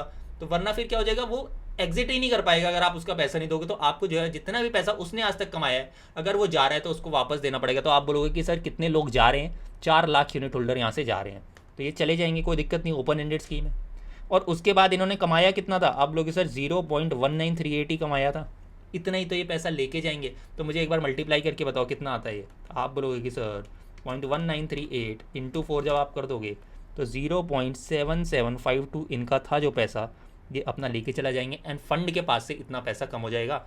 और मुझे एक चीज़ बताओ, ये जो हमने निकाला अभी, क्या यही डिविडेंड इक्वलाइजेशन है, यही तो उसको एडिशनल अमाउंट हम देने वाले हैं ना, कौन सा वाला, ये जो हमने दिया उसको पर यूनिट, ये हम क्यों दे रहे हैं, क्योंकि उसने ही कमाया हुआ था, इसीलिए हम उसको दे रहे हैं। एंड यही अमाउंट फिर क्या हो जाता है, जब आप रीपरचेज प्राइस निकालते हो ना, तो वहाँ पे एज ए डिविडेंड इक्वलाइजेशन आपको ऐड करना पड़ता है। अब मुझे बताओ ये कितना आता है, तो ये आप बोलोगे सर 401 लाख आ रहा है, एंड इसको माइनस करना, ऊपर वाले को मत माइनस कर देना, तो 0.7752 को माइनस करना 78.4845 से, तो आप बोलोगे कि सर 77.7093 आ रहा है। इसको पर यूनिट निकाल दो, कितना बच गया आज इनके पास, बचेगा देखना आज भी उतना ही, कितना 0.1938, क्योंकि इनका पैसा थोड़ी कोई लेके गया, इनका पैसा जितना था उतना ही है, तो किसी को नुकसान नहीं हो रहा है यहाँ पे, अगर आप सीक्वेंस में समझते चलोगे ये चीज़। अब देखो मेरे साथ साथ, अब क्या हो जाएगी, इनकम होगी जून की, इसके बाद तो कुछ हुआ नहीं था, तो इनकम फॉर जून होगी आपकी, वो आप ऐड कर लो, बस इतना ही था कॉन्सेप्ट और कुछ नहीं है। देखो इनकम फॉर जून कितनी है 58.470, 58.470, ये कितने लाख यूनिट होल्डर्स पे है 401, अपना लेंगे वो पैसा 58.470, इतना ही था ना, ठीक है, डिवाइडेड बाय 401 करो, तो ये आपका आ रहा है 0.1458। अब इसका सम टोटल कर देना कि जून एंड में मेरे पास कितना पैसा पड़ा है। आप लोग sir 400 lakh 1 lakh unit holder थे, इसको आपको निकालना पड़ेगा सम करके 0.1458, तो ये आ जाएगा आपका 0.0003। ऐसे लॉजिकली करना, प्लस माइनस में गलती मत कर देना, कई लोग यूनिट्स में प्लस माइनस में गलती कर देते हैं, पर यूनिट में कर देते हैं या लैक्स में कर देते हैं, ऊपर से नीचे वो प्लस ही कर रहे होते हैं। देखना है आपको कहाँ पे प्लस हो रहा है और कहाँ पे हम लोग कर क्या रहे हैं अल्टीमेटली। तो यहाँ पे अगर आप देखोगे इसका कितना आ रहा है 77.7093 प्लस 58.470, तो 137। और जब आपको एक्यूरेसी चेक करना हो ना, इस टोटल को डिवाइड कर लेना नंबर ऑफ यूनिट से, या नंबर ऑफ यूनिट्स को मल्टीप्लाई कर देना किससे, आपके पर यूनिट से, तो वो जो है मैच हो जाना चाहिए तीसरा कॉलम। तो यहाँ तक होता है। इसके बाद एक एक्टिविटी और हुई थी, क्या, डिस्ट्रीब्यूट कर दिया था, डिस्ट्रीब्यूट कर दिया था कितना, एट द रेट ऑफ 70% या 60% किया था। एक बार देखो क्वेश्चन में 60%। तो यहाँ पे हो क्या रहा है, आज जून एंड में, अगर मैं बोलूँ ये जून एंड है, ये जून एंड में फंड के पास इतना पैसा इकट्ठा पड़ा है, उसमें से फंड 60% बांटना चाह रहा है। क्या बांट सकता है, बिल्कुल बांट सकता है, तो 60% इसमें से बांट देगा। किसको बांटेगा, एक तो 401 लाख यूनिट्स को ही बांटने वाला है। 60% निकालो, इसका कितना बनता है, आप बोलोगे कि सर ये आ रहा है मेरा 0 पॉइंट, इस पर निकालना 136.1793 का 60% निकालो एक बार, तो आप बोलोगे कि आ रहा है सर 81.7078, इसको आपने लेस करना है यहाँ से, तो ये कितना आ जाएगा एक बार देखो, 136.1793 माइनस 81.7078, तो ये आ रहा है आपका 54.4715, एंड डिवाइड करोगे जब आप इसको 401 से, तो ये आ रहा है मेरा 0.1358, तो ऊपर कितना आ रहा है देखो 81.7078 divided by 401, so this is coming as 0.2038, ये नेगेटिव, ठीक है। इतना पैसा आज फंड के पास पड़ा हुआ है, यानी कि ये नेट एसेट्स का पार्ट बनेगा। इतना पैसा इकट्ठा कर रखा है उन्होंने और उन्हें मिल भी चुका है, ठीक है। तो इतना फंड के पास पड़ा है, इतना उन्होंने डिस्ट्रीब्यूट कर दिया। क्या आपको ये टेबल समझ आई पूरी, क्या आपको ये टेबल पूरी समझ आती है, एक बार मुझे जो है ज़रूर बताना आप, ठीक है। यहाँ तक हमने देखा। इसके बाद ये हमारा फर्स्ट पार्ट कंप्लीट हो गया। उन्होंने पूछा था कितनी इनकम अवेलेबल है फॉर डिस्ट्रीब्यूशन। दूसरा क्या पूछ रहे हैं सर आपने जो नए यूनिट्स इशू करे थे वो किस रेट पे करने वाले हो। आप बोलोगे सर ये तो बहुत आसान है। ये तो सर बहुत आसान है, कैसे निकालना है आपको इशू प्राइस। तो इशू प्राइस जब आपसे पूछा तो आप बोलोगे कि सर क्वेश्चन में बोला था कि ओपनिंग एनएवी लेनी है, तो आप बोलोगे सर ओपनिंग एनएवी तो ले ही लो, वो तो दे ही रखी है क्वेश्चन में। तो आप बोल रहे हो तो मैं ले लेता हूँ। कितना ले लूँ मैं, जितनी दे रखी है। कितनी दे रखी थी, 19 रुपीज़ तो दे रखी थी। तो बोलोगे कि सर 19 तो ले लो। प्लस इन्होंने बोला 2% का एंट्री लोड, टैक्स भी लो इनसे कितना, प्लस एंट्री लोड लेना है आपको कितना एट द रेट ऑफ 2% बोला था। एंट्री लोड आपको बोला था 2%, ठीक है। तो आपको 2% बोला तो आप बोलोगे कि सर 19 का 2% भी ऐड कर दो इसके अंदर। तो 19 का 2% निकालो कितना आ रहा है, 2 डेसिमल पे रहेगा। नहीं भी मैंने आपको बताया 2 डेसिमल पे कैलकुलेट करते हैं। प्लस इनसे कोई डिविडेंड भी तो मंगवाना पड़ेगा ना। हमने कितना मंगवाया था इनसे, ध्यान से देखो क्वेश्चन के अंदर। ये जो फर्स्ट टाइम जब इशू करा था तो मंगवाया था हमने इनसे 0.799। तो इनको क्या करना है, ये आपको ये भी ऐड कर देना पर यूनिट है ना, 0.0799 आपको ये ऐड करना है। तो एक बार मुझे इसका सम टोटल बताओ कितना बनता है। तो आप लोग सर 19.38 प्लस 0.799 ये कितना आ गया, 20.179 है। इसको आप 3 डेसिमल पे भी कैलकुलेट कर सकते हो क्योंकि ये एक्चुअल चीज़ मंगाई गई है। एक्चुअल चीज़ जो मंगाई गई है वो है, तो इस वजह से आप क्वेश्चन के अंदर इसको 3 डेसिमल पे ले सकते हो। एंड यहाँ पे जब आप करोगे इसका नाम क्या हो जाएगा, डिविडेंड इक्वलाइजेशन। यहाँ तक आपको बात क्लियर है बिल्कुल।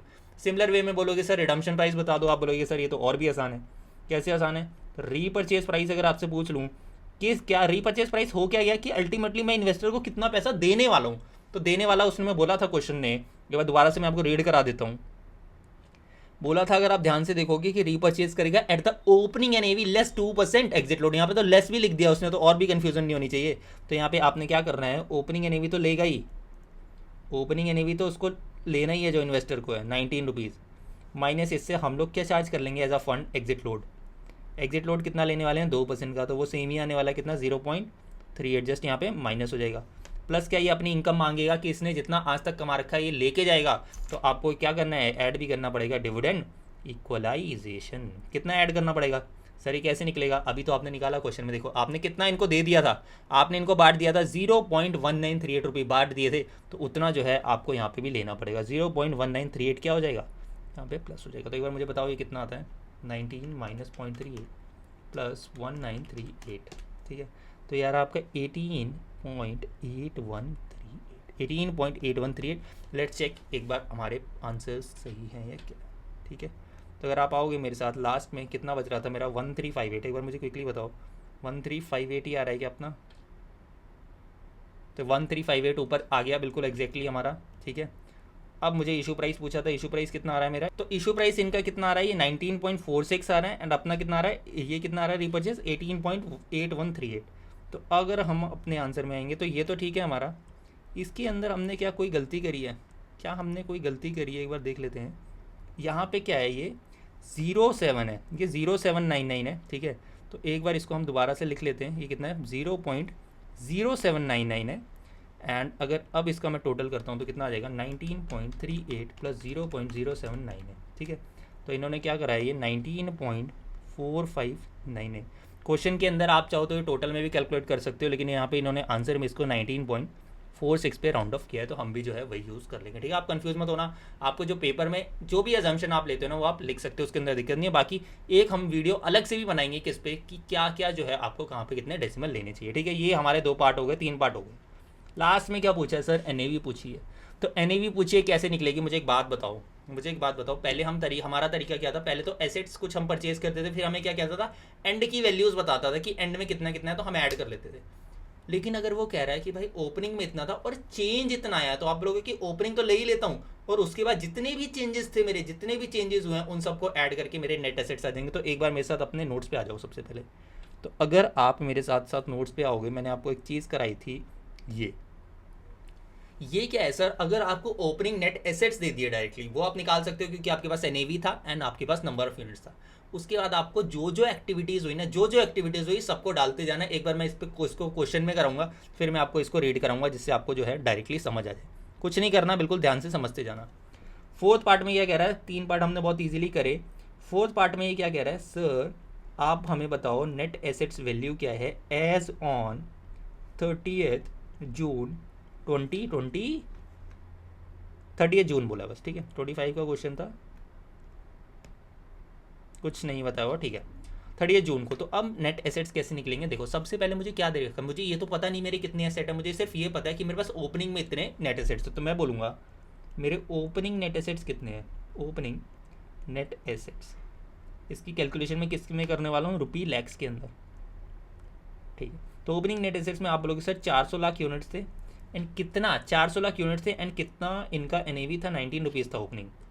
तो आप बोलोगे सर ये तो था स्टार्टिंग में, तो आपने क्या किया 400 इंटू 19 कर लिया, तो ये आपका आ गया कितना 7600 लैक्स। ये बात आपको, अब मुझे बताना जो हमने टाइमलाइन बनाई थी उसमें हो क्या क्या रहा था, उस चीज़ को हम समझते जाओ। सबसे पहले हमने कुछ पैसा कमाया था, तो ये पैसा कमाया तो मेरे फंड के अंदर आ गया होगा, ये फंड के अंदर आ गया होगा, बांटा तो नहीं है मैंने आज तक। तो मैं क्या करूँगा, जो मेरी इनकम थी अप्रैल की मैं उसको ऐड कर लूँगा, income of April, can I add this, ये मेरे नेट एसेट्स ही होगा, क्योंकि आज मेरे पास एक्रू होगा ना, कैश के अंदर पड़ा होगा मेरे पास। तो कैन आई से इनकम ऑफ अप्रैल कितनी है, वो थी मेरी 31.960। इस क्वेश्चन पे मैंने इसीलिए इतना टाइम लिया है जिससे आपको कोई जो है दिक्कत ना है, क्लियर हो जाए, बिकॉज कंफ्यूज रहते हैं। बिल्कुल इजी सी चीज़ आपने कराना भी, समझने में भी कुछ नहीं है और करने में भी कुछ नहीं है, लेकिन इसको इतना बड़ा लंबा चौड़ा कॉन्सेप्ट बना रखा है जो कि बिल्कुल भी है नहीं। अब इनकम हो गई अप्रैल की, अब टाइमलाइन पे आना मेरे साथ। इसके बाद क्या होता सर, यूनिट्स इशू दिख रहे हैं हमें, तो इनसे हमने जो पैसा मंगवाया वो भी कहाँ आ गया होगा, मेरे फंड में आ गया होगा, वो भी कहाँ आ गया होगा, मेरे फंड में आ गया होगा, चाहे किसी नाम से मंगवाया हो। तो मुझे बताओ इशू जो हमने किया, प्रोसीड्स फ्रॉम इशू, तो आप बोलोगे कि सर 5 लाख यूनिट इशू हुए थे, एंड रेट हमने निकाला हुआ था कितना 19.46, जो ऊपर इशू प्राइस है इस पे आएंगे, NAV मत लिख देना यहाँ पे, उससे मंगवाया कितना हमें वो लिखना पड़ेगा। तो 19.46 रुपीज़ जो है हमने मंगवाया था, तो यहाँ पे जब मैं लिखूंगा तो ये भी पैसा मेरे फंड में आ गया, इसलिए मैं यहाँ पे जोड़ रहा हूँ। तो मैंने क्या किया 5 इंटू 19.46, तो this is a coming as 97.3। ये बात आपको क्लियर होती है। इसके बाद आपसे क्या पूछा, अब इसके बाद क्या हुआ था, कुछ नहीं हुआ था। इसके बाद अगर टाइमलाइन में आओगे, इनकम कमाई हमने फिर से मई के अंदर, तो 46.125, तो इनकम कमाई मई के अंदर, तो 46.125 और कमा लिया हमने, फंड के अंदर आ गया। तो आप बोलोगे सर ये हो गई इनकम फॉर मई। फिर इसके बाद क्या होता है, कुछ पैसा लेके चले गए, अपना लेके चले गए, तो फंड से ही पैसा जाएगा ना, मेरे नेट एसेट्स कम हो जाएंगे।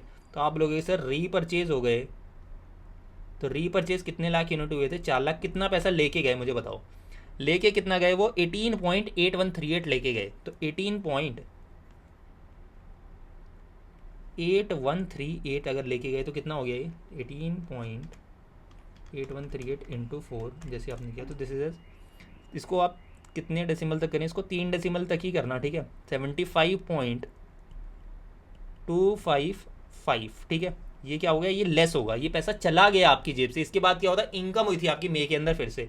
तो आप बोलोगे सर इनकम फॉर जून के अंदर हुई थी, तो जून के अंदर कितनी हुई थी, तो आपने बोला कि सर जून के अंदर हुई थी हमारी 58.470, 58.470। इसके बाद एक चीज़ और हुई थी सर, 60% हमने बांट दिया था। टाइमलाइन देखते चलो, कुछ भी नहीं कर रहे, बिल्कुल टाइमलाइन फॉलो कर रहे हैं। तो टाइमलाइन में 60% बांट दो, यहाँ पे नेट एसेट्स कम हो जाएंगे ना।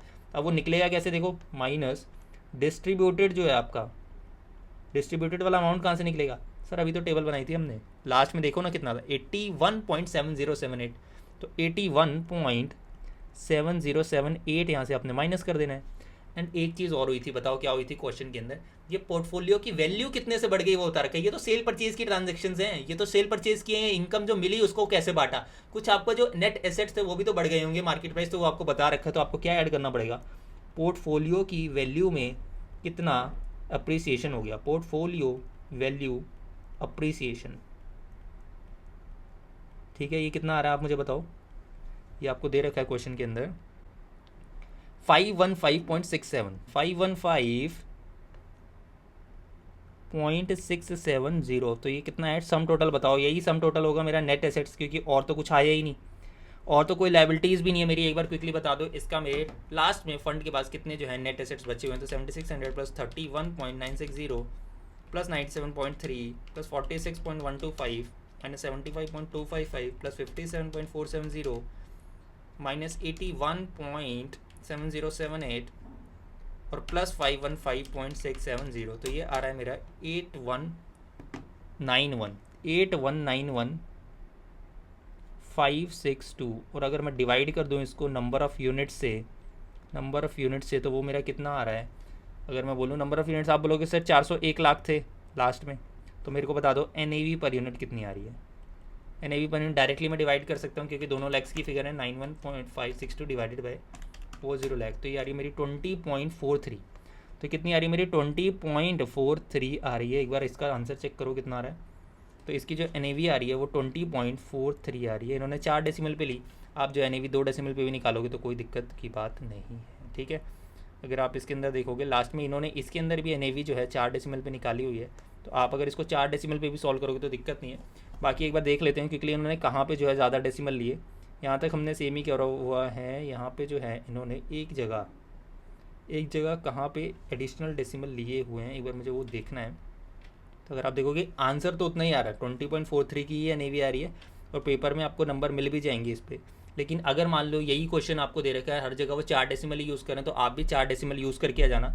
एक बार जैसे हम देख लेते हैं कि हमने कहाँ पे, क्योंकि हमने इशू प्राइस तो यही लिया हुआ है, ये भी हमने यही लिया है, ये भी हमने यही लिया हुआ है, ये भी हमने एग्जैक्टली लिखा हुआ था। रीपर्चेज के अंदर इन्होंने एक एडिशनल ले रखा है। अगर आप देखोगे रीपर्चेज में हमने 2.55 ले रखा था, इन्होंने एक 2 एडिशनल ले रखा है। तो 4 डेसिमल पे आप सॉल्व कर दोगे तो भी आपका आंसर जो है सेम आ जाएगा।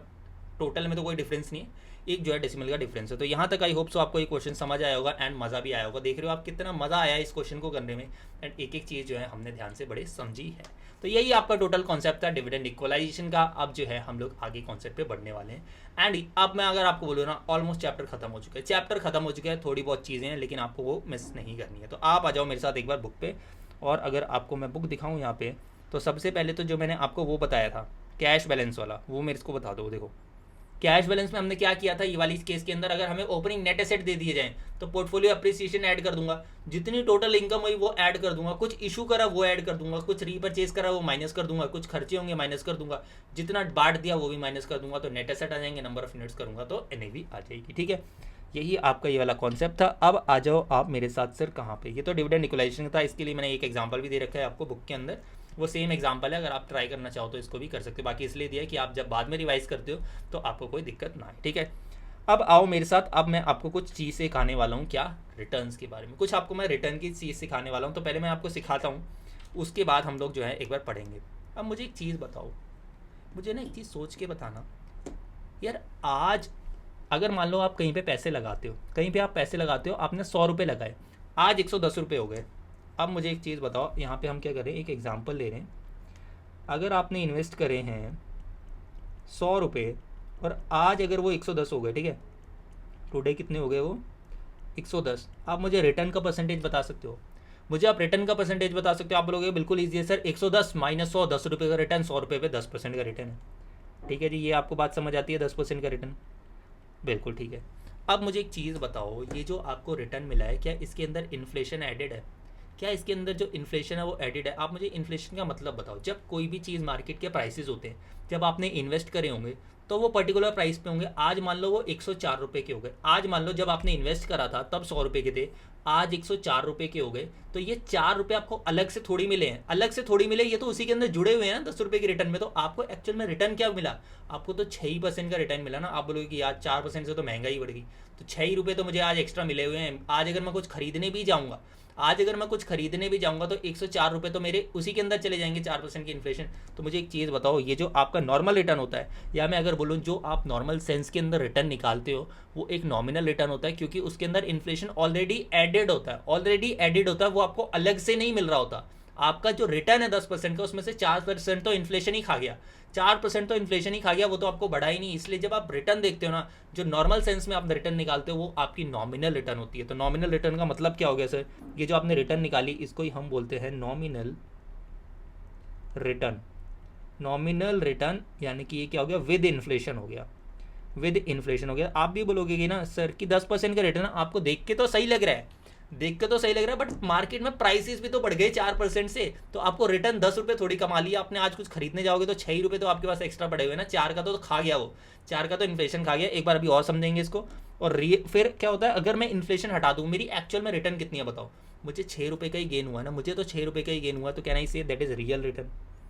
अल्टीमेटली एक्चुअल रिटर्न तो मेरा 6 ही रुपये है। आज मुझे कुछ खरीदने जाना है वही 100 रुपये का, 104 रुपये तो मेरे चले जाएंगे, 6 ही रुपये तो बचेंगे मेरे पास एक्स्ट्रा। तो यहाँ पे मैं बोलूँगा ये होता है विदाउट इन्फ्लेशन। विदाउट इन्फ्लेशन, ये मतलब हो गया पहली चीज़। तो अब पहले मुझे ये बताओ, अगर मैं आपसे पूछ लूँगा आप मुझे रिटर्न बताओ, रियल नॉमिनल रिटर्न, तो आप बोलोगे सर कुछ नहीं करना, जो आप नॉर्मल रिटर्न निकालते हो उसी को हम लोग नॉमिनल रिटर्न बोलते हैं। लेकिन अगर मुझे रियल निकालना है तो मुझे इन्फ्लेशन हटाना पड़ेगा। तो एक चीज़ देखो, कॉन्सेप्ट अभी यहाँ पे मैं आपको कैसे समझा रहा हूँ। ये देखो, 100 रुपये था, आज वो कितना हो गया, आज वो 110 रुपये हो गया। ये तो हो गया इन्वेस्टमेंट वाली पार्ट, ठीक है। तो आप बोलोगे कि सर 10% का रिटर्न है, क्या मैं बोल सकता हूँ ये 10% का मेरा नॉमिनल रिटर्न है? क्या मैं बोल सकता हूँ ये मेरा नॉमिनल रिटर्न है? अब अगर मैं बोलूँ कि जो 100 रुपये की चीज़ थी, जो मेरी 100 रुपये की चीज़ थी, आज अगर वो 104 रुपये हो गई, ठीक है, आज अगर वो मेरी कितनी हो गई, 104 रुपये हो गई। जो मैंने 100 रुपये की चीज़ थी आज मुझे कितने में मिलती है, 104 रुपये में, लेकिन पैसा मेरे पास कितना है, 110 रुपये। पैसा कितना है मेरे पास, 110 रुपये, ठीक है। तो एक्चुअल में मेरी कितनी रिटर्न हो रही है? आप बोलोगे सर 6% ही हो रही है। कहने से दिस इज रियल रिटर्न। 6 रुपये का ही तो आपका रिटर्न हो रहा है ना। यहाँ पे कितने का रिटर्न हो रहा है, 6% का ही रिटर्न हो रहा है आपका एक्चुअल में, अगर आप देखोगे तो। अगर आप यहाँ पे रिटर्न नॉर्मल वे में निकालो एक बार, मुझे कितना रिटर्न आता है कि आप अगर 6 रुपये आज आपके पास एक्स्ट्रा बचे हैं तो 110 को आप माइनस करना किससे, 104 से, एंड डिवाइड करना 104 से, तो कितना आ रहा है ये? आप लोग सर ये 5.77% आ रहा है। इसको ही हम लोग बोलते हैं रियल रिटर्न। अब हमने निकाली कैसे, अभी तो यहाँ तो आपको समझ आ गया कैसे निकाली। अब इसका फॉर्मूला होता है, इजी ट्रिक कैसे निकालना है। रियल नॉमिनल रिटर्न का क्या फॉर्मूला होगा सर? जो भी आपको नॉर्मल रिटर्न निकालनी है, closing value minus opening value divide by opening value into 100, ये नॉमिनल रिटर्न हो जाती है। यहाँ तक आपको बात समझ आती है।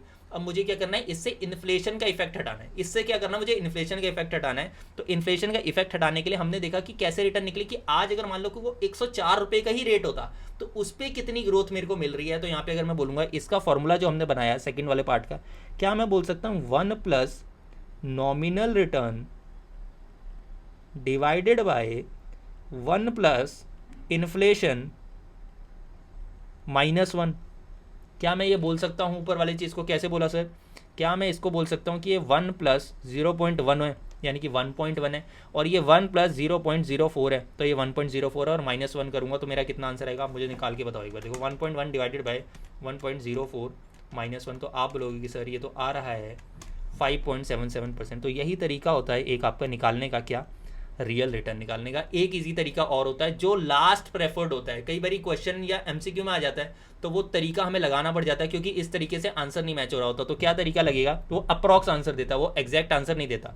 क्या आंसर हो जाएगा सर? उसके अंदर आप क्या करोगे, जो भी नॉमिनल होगा, नॉमिनल में से इन्फ्लेशन ही तो हटाना है ना, तो इन्फ्लेशन का माइनस कर दो। तो नॉमिनल परसेंटेज में से इन्फ्लेशन का परसेंटेज आप माइनस कर दोगे तो उसको भी हम क्या बोलते हैं, रियल रिटर्न ही बोलते हैं। लेकिन आपको हमेशा क्वेश्चन के अंदर कौन सा तरीका लगा के आना है सर? ये जो मैंने ऊपर बताया, 1 प्लस नॉमिनल करना डिवाइड बाय 1 प्लस इन्फ्लेशन करना और -1 कर देना, ठीक है। तो यहाँ पे अगर आप देखोगे हमारी बुक के अंदर, तो नॉमिनल रिटर्न का क्या मतलब हुआ? तो nominal return tells you the total return. तो आप जिन जनरल सेंस में जो रिटर्न निकालते हैं वो आपकी टोटल रिटर्न होती है, एंड उसी को हम लोग क्या बोलते हैं, नॉमिनल रिटर्न बोलते हैं। But in real life taxes होते हैं वो जो होते हैं, एंड इन्फ्लेशन जो होती है आपके रिटर्न्स को खा जाती है, आपकी परचेजिंग पावर को खा जाती है। इस वजह से आपको एक्चुअल में देखना पड़ता है कि कितना जो है आपने रिटर्न कमाया आफ्टर इन्फ्लेशन। तो उसी को हम लोग क्या बोलते हैं, रिटर्न, रियल रिटर्न बोलते हैं। तो नॉमिनल रिटर्न जैसे आप नॉर्मली निकालते हो वैसे निकालोगे। उसको क्या करना है, अगर टैक्स रेट दे रखा है तो माइनस आपको टैक्स करना पड़ेगा, क्योंकि पोस्ट टैक्स हमें देखना पड़ता है नेट में रिटर्न कितनी आई। रियल रिटर्न का मैंने आपको बताया तरीका क्या होता है, कैसे निकलता है। रियल रिटर्न निकालनी है तो 1 प्लस नॉमिनल करना, 1 प्लस नॉमिनल करना, अगर पोस्ट टैक्स दे रखी है तो पोस्ट टैक्स कर लेना, divided by 1 plus inflation rate, 1 plus inflation rate करना, -1 करना इंटू 100, तो आपका क्या निकल आएगा, रियल रिटर्न निकलेगा। तो एक बार मुझे दोबारा से बताओ, नॉमिनल रिटर्न नॉर्मल तरीके से निकलेगी, अगर टैक्स दे रखा है तो उसमें से टैक्स रेट माइनस कर लेंगे, और जब रियल पूछेगा तो क्या करना है, 1 प्लस नॉमिनल ऊपर आता है, नीचे आपका क्या आ जाता है, 1 प्लस आपका इन्फ्लेशन रेट आ जाता है -1। वो तरीका हमने देखा यहाँ पे, और वही चीज़ जो हमने करी यहाँ पे। हम देखते कि 104 ही रुपये अगर मेरे इन्वेस्टेड होते, या मैं बोलूँ 104 रुपये के ऊपर मेरी कितनी परचेजिंग पावर बढ़ी है, तो मेरी परचेजिंग पावर एक्चुअल कितने से बढ़ गई, 5.77% से बढ़ गई। और अगर आपको ये डेटा ना दे रखा हो या आपको आंसर ना मैच हो रहा हो कई बार, तो आप कैसे निकाल सकते हो, जो भी आपकी नॉर्मली कौन सी रिटर्न होती है नॉमिनल, उसमें से आप इन्फ्लेशन रेट माइनस कर देना तो आपका आंसर आ जाएगा। लेकिन ये लीस्ट प्रेफर्ड होता है, ये जनरली आपको क्वेश्चंस पे नहीं मिलेगा, ठीक है। ये तरीका हो जाएगा। इस पर एक क्वेश्चन है वो देखते हैं, उसके बाद मैं आपको एक चीज़ और बताने वाला हूँ, तो आओ आप मेरे साथ। तो इस पे जो है ये एक क्वेश्चन दे रखा है, एंड ये कब आया था, ये अभी आपका लेटेस्ट सितंबर 25 एग्जाम के अंदर आया हुआ है। इसको आप खुद से ट्राई करना, कुछ भी नहीं है। लास्ट पार्ट में आपको समझाने वाला हूं जो आपका इन्फ्लेशन से या रियल रिटर्न से रिलेटेड है, बाकी सारा ऊपर हमने जो पढ़ा हुआ है ऑलरेडी उसी से रिलेटेड है, तो उसके अंदर तो कोई दिक्कत नहीं आएगी। तो इसको जो है हम लोग क्विक बेसिस पे सॉल्व करने वाले हैं। In 2024, Mr. Raj, an investor, made a lump sum investment in an equity mutual fund that had an entry load of 0.05 per unit. तो परसेंटेज की जगह आपको क्या दे रखा है, डायरेक्टली बता रखा है हम इतना एंट्री लोड चार्ज करते हैं। By the end of the year NAV appreciate हो गई 13.6% से, यानी कि अगर 10 रुपये एनएवी है मेरी स्टार्टिंग में, तो आज कितनी हो जाएगी, वो 13.6% हो जाएगी, यानी कि इतने से अप्रिशिएशन बता रखा है, लेकिन मुझे स्टार्टिंग एनएवी नहीं बताई हुई। Additionally, the fund declared a total capital gain and dividend of ₹5 per unit। तो ये कौन सा प्लान हो सकता है, ये डिविडेंड री इन्वेस्टमेंट हो सकता है या पे आउट प्लान हो सकता है। तो एक बार अभी हम देखेंगे, अगर री इन्वेस्ट बोला होगा तो डिविडेंड री इन्वेस्टमेंट होगा, पे आउट होगा तो पे आउट। तो अगर आगे देखोगे विच वर री इन्वेस्टेड, यानी कि हुआ क्या होगा, आप देखोगे टोटल डिस्ट्रीब्यूशन कितना आया मेरे री इन्वेस्टमेंट प्लान के अंदर, एंड 25 के एनएवी पे क्या कर दूंगा, री इन्वेस्ट करके नई यूनिट्स इशू कर दूंगा। As a result the investor held 15,000 units at end. मतलब क्या हुआ होगा, कुछ ओपनिंग यूनिट्स रहे होंगे, उतना मेरे को कैपिटल गेन प्लस डिविडेंड मिला होगा, री इन्वेस्ट करके लास्ट में मेरे पास 15,000 बचे हैं, तो मुझे लेट करना पड़ेगा एक्स ओपनिंग यूनिट्स, तो उसके बेसिस पे मैं जो है कैलकुलेट कर सकता हूँ। Fund also charges an exit load if redeemed with in 1 year, investor is in 20% tax bracket and inflation rate आपको बता रखा है 4.5% का। ठीक है, इन्फ्लेशन रेट क्यों बताया, क्योंकि हमें रियल रिटर्न पूछी हुई है। नॉर्मल रिटर्न तो आप निकालोगे, उसी को हम लोग नॉमिनल बोलते हैं, उसमें तो कोई दिक्कत नहीं है, और टैक्स दे रखा है तो आपको पोस्ट टैक्स निकालनी पड़ेगी। You are required to calculate the number of units purchased by Mr. Raj at the beginning of the investment। क्या आप बता सकते हो, बिल्कुल बता देंगे sir. Calculate the NAV per unit total investment made at the beginning of the year and पूछ रहे appraise the return percentage and the real return percentage if Mr. Raj decided to exit the investment at the end of the year। एक ही साल में exit करेगा तो इस पे क्या लगने वाला है, एग्जिट लोड भी लगने वाला है। तो आपसे पूछा गया है ये क्वेश्चन। तो एक बार जो है आप मेरे साथ आ जाओ, इस क्वेश्चन को हम लोग जल्दी से सॉल्व कर लेते हैं, जिससे कि हमारा फिर इसके बाद एक ही क्वेश्चन और करना है, ये 39 वाला। इसके बाद कोई क्वेश्चन नहीं है, ये 2 क्वेश्चन है, ये आपके बाद में ही होंगे जब आप security valuation and portfolio chapter पढ़ लोगे। तो इसके बाद ऑलमोस्ट चैप्टर मान के चलो खत्म है। 2-3 कॉन्सेप्ट और हैं जो मुझे पढ़ानी, क्योंकि वो स्टडी मटेरियल के अंदर दे रखे हैं, पेपर के अंदर पूछ सकते हैं, भले ही उसका कोई क्वेश्चन नहीं है, ये चीज़ याद रखना है। इसीलिए मैंने वो कॉन्सेप्ट ले रखे हैं, उठा रखे हैं, और एग्जाम्पल मैंने खुद से बनाए हुए हैं, क्योंकि पेपर के अंदर आ सकता है। और कई बार होता है क्या है कि पेपर के अंदर फिर ऐसी चीज़ पूछ ली, लोगों को लगता है कहाँ से पूछ लिया, बट स्टडी मटेरियल में दे रखा है, टेक्स्ट भी दे रखा था, तो मैंने उसके जो है क्वेश्चन निकाले हुए हैं, तो वो अभी हम देखेंगे। उससे पहले जो है मैं एक बार आपको ये क्वेश्चन कराना चाहता हूँ। तो आप आ जाओ, उसके बाद कुछ बचेगा नहीं, क्विकली हम बेसिस पे बाकी चीज़ें भी खत्म कर लेंगे।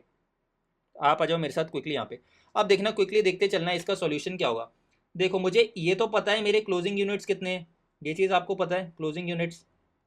तो अगर क्लोजिंग यूनिट्स मेरे 15,000 है, एंड अगर मैं बोलूँ कि लेट कर लूँ जो ओपनिंग यूनिट्स है मेरे एक्स हैं, let opening units be X, यहाँ तक आपको क्लियर है, एक्स मान लिया मैंने। अब होगा क्या कि मैं क्या करूंगा कि मेरे को री इन्वेस्ट करना है, तो मैं कह सकता हूँ न्यू यूनिट्स कितने होंगे।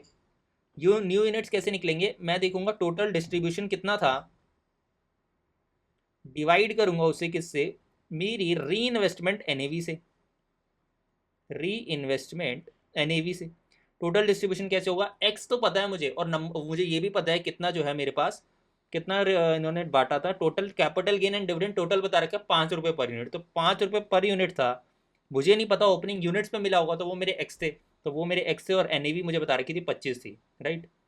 तो कहने ही से ये जो टोटल यूनिट्स आए होंगे 15,000 के, ये क्या होंगे, ये तो एक्स होगा, और प्लस ये 5x डिवाइडेड बाई जो 25 है यही होगा। सॉल्व करके मुझे सिंपल एक्स की वैल्यू बता दो बस, और कुछ नहीं है इसके लिए। तो 1.2 से आप डिवाइड कर दो 15,000 को, तो ये आपका आंसर जो आ रहा है 12,500 यूनिट्स थे आपके ओपनिंग में। न्यू आपके न्यू नहीं है, ये आपकी ओपनिंग यूनिट्स हैं, ओपनिंग यूनिट्स हैं।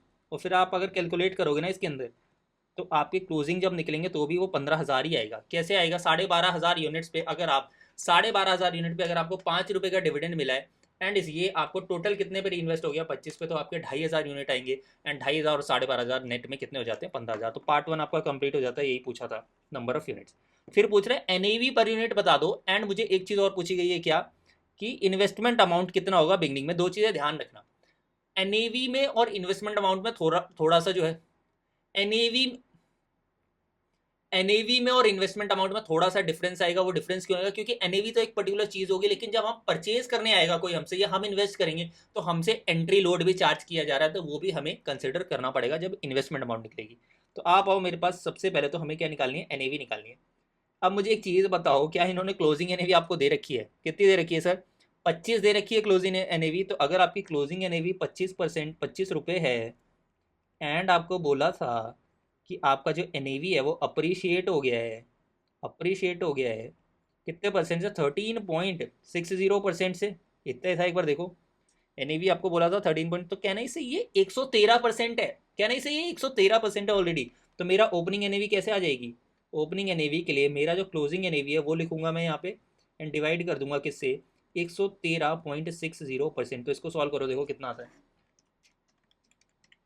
तो यार आपका रुपीज़ 22 एंड अगर इसको 2 डेसिमल तक लेंगे तो 22.01 आएगा ये, ठीक है। 22.01 आ जाएगा। तो गलती से ये मत करना है, कैलकुलेटर पे 00 दिख रहा है तो यहाँ पे खत्म कर दो। 2 डेसिमल तक राउंड ऑफ करना तो राउंड ऑफ तो करना पड़ेगा यहाँ पे, ठीक है। ये आपकी आ गई ओपनिंग एनएवी। एंड आपसे इन्वेस्टमेंट पूछी है, तो इन्वेस्टमेंट के लिए आपको निकालना पड़ेगा प्राइस कितना है, इशू प्राइस कितना होगा, या आप बोलो परचेज प्राइस कितना होगा। तो वो आपका हो जाएगा एक तो एनएवी, तो यहाँ पे आप लिख सकते हो एनएवी हो जाएगी मेरी कितनी रुपए थी, ओपनिंग एनएवी 22.01, और प्लस में से एंट्री लोड चार्ज किया होगा, इतने ही रेट पे मुझे इन्होंने दिया होगा। अब एंट्री लोड क्या था मेरा, 0.05, 0.05, इसको सम टोटल करो कितना आता है, 22.01 plus 0.05, this is coming at 22.06। And कितने यूनिट्स परचेज करे थे मैंने, नंबर ऑफ यूनिट्स वो परचेज करे थे मैंने 12,500। तो अगर आप इन्वेस्टमेंट बोलोगे तो 22 रुपये 0.06 पैसा के रेट पे मैंने 12,500 यूनिट खरीदे, तो मेरी इन्वेस्टमेंट कितने की आ जाएगी, तो आई कैन से ये आ रही मेरी 2,75,750। यहाँ तक भी क्लियर है आपको। क्विकली आंसर देखो दोनों के, एंड उसके बाद जो हम लोग थर्ड पार्ट करने वाले हैं। तो ये बस आ रहे हैं 12,500 यूनिट एग्जैक्टली, बिल्कुल ठीक है। सेकंड में 2,75,750, ये भी बिल्कुल क्लियर है। तो यहाँ पे आ जाओ आप मेरे साथ, 2,75,750। अब आ जाओ तीसरे में क्या पूछा है वो देखते हैं। तो थर्ड पार्ट पे जब आप आओगे ना, थर्ड पार्टी के लिए मैंने ये क्वेश्चन यहाँ पे डाला हुआ है। थर्ड पार्ट में ये पूछ रहे, कह रहा है apprise the return percentage.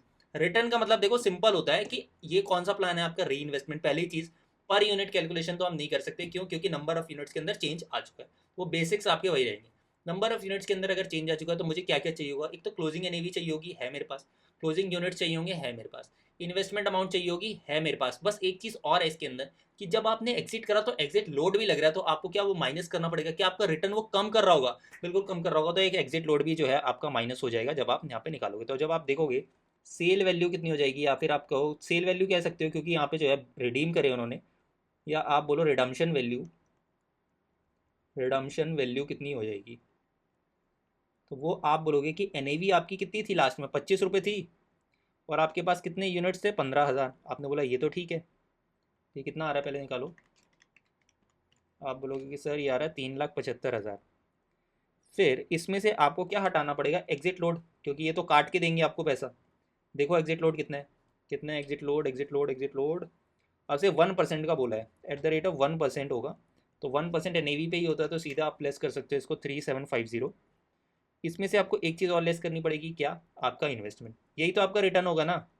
Investment हटाओ कितना आता है आपका, तो इन्वेस्टमेंट आ रहा है आपका, हमने निकाला था ना अभी, 2,75,750। आप बोलोगे यही तो कमाया है ना आपने, भाई आपके लिए कमाई क्या होती है, जो आपके हाथ में आया। हाथ में क्या है, जितना सेल किया उसमें से टैक्स काट लिया, और कितना मैंने इन्वेस्ट करा था, यही तो मेरा नेट में सेव हुआ है। तो 3,75,000 माइनस 3,750 माइनस 2,75,750, तो ये कितना आ रहा है आपका, 95,500। क्या इसमें एक चीज़ और, ये तो अब क्या हो गया, नॉमिनल रिटर्न अगर आप निकालना चाहोगे प्री टैक्स निकलेगी। इसके अंदर टैक्स रेट दे रखा तो आपको टैक्स भी माइनस करना पड़ेगा। तो माइनस करना tax at the rate of 20% था शायद, बिल्कुल। तो 20% का टैक्स इसमें से माइनस करो, 19,100।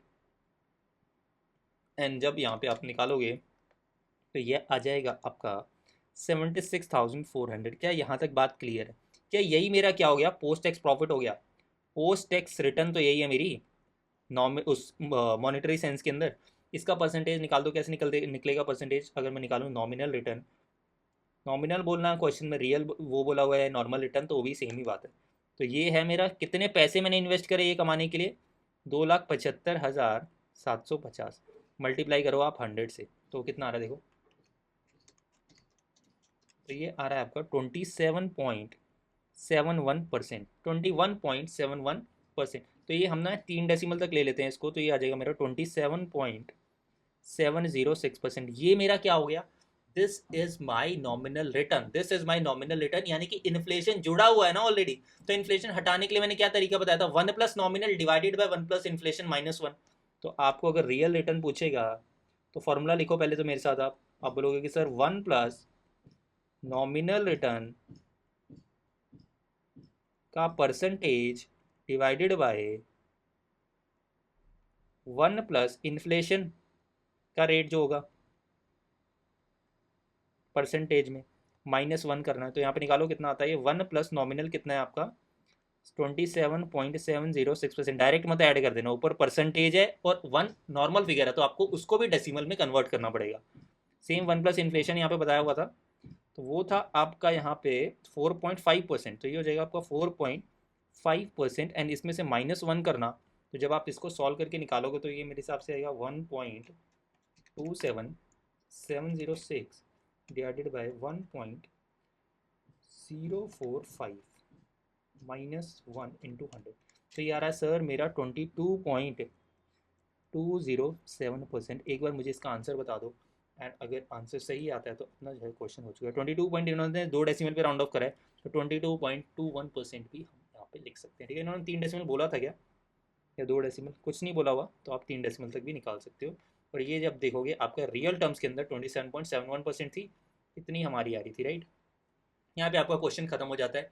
यही कॉन्सेप्ट मुझे आपको समझाना था, ये रियल रिटर्न वाला, नॉमिनल रिटर्न वाला, और कुछ नहीं है। क्या आप लोगों ने सुना है कंपाउंडेड एनुअल ग्रोथ रेट, जिसको हम शॉर्ट में क्या बोलते हैं, CAGR? क्या कितने लोगों ने जो है नाम सुना हुआ है CAGR? आप बोलोगे सर सुना तो हम सब ने, लेकिन थोड़ा सा जो है इसके अंदर कन्फ्यूज़न हो जाती है कई बार कि मतलब क्या है। तो कंपाउंडेड एनुअल ग्रोथ रेट मैं आपको समझाने वाला हूँ बिल्कुल ही सिंपल शब्दों में कि होता क्या है। ठीक है, तो मेरे साथ ना ध्यान से समझना आप होता क्या है। ये हम एक ऐसा ग्रोथ रेट निकाल रहे हैं कि अगर मैं उस रेट से मेरे नंबर को एनुअली कंपाउंड करता हूँ, उस रेट से अगर मैं एनुअली कंपाउंड करता हूँ तो मेरा क्या बन जाता है, फ्यूचर वैल्यू बन जाता है। मेरी क्या बन जाती है, फ्यूचर वैल्यू बन जाती है। तो ये निकालने के लिए हमको क्या चाहिए होगा, एक तो एंड वैल्यू होनी चाहिए हमारे पास, एंड एक स्टार्टिंग वैल्यू जो हमारी इन्वेस्टमेंट अमाउंट है वो होनी चाहिए। इसके लिए मैं एक एग्जाम्पल आपके सामने रखना चाहूँगा। अगर मैं आपको बोलूँ कि मैंने इन्वेस्टमेंट किया अगर ₹1,00,000 का, ठीक है, ₹1,00,000 का अगर मैं इन्वेस्टमेंट करता हूँ, और मैं कहता हूँ आफ्टर 5 ईयर्स से कितने रुपए हो गए, तो मैं बोलता हूँ अगर मेरी फ्यूचर वैल्यू कितनी हो गई, तो मेरी फ्यूचर वैल्यू हो जाती है, आपके लिए मैं निकाल के बताऊँगा एक बार। तो फ्यूचर वैल्यू अगर मेरी हो जाती है ₹1,61,051। अब मेरा कहने का मतलब क्या है CAGR से, कि मैं किस रेट से जो है एनुअली कंपाउंडिंग करूं, कि किस रेट से मेरी एनुअली कंपाउंडिंग होनी चाहिए कि मेरा जो फ्यूचर वैल्यू है कितना बन जाए 5 सालों में, 1,61,000 बन जाए, ऐसा रेट बताना है। इसी को हम लोग क्या बोलते हैं, कंपाउंडेड एनुअल ग्रोथ रेट। अब इसका सिंपल मीनिंग और मैं अगर आपको बताऊं, क्या आप लोगों ने फ्यूचर वैल्यू का फॉर्मूला पढ़ा है?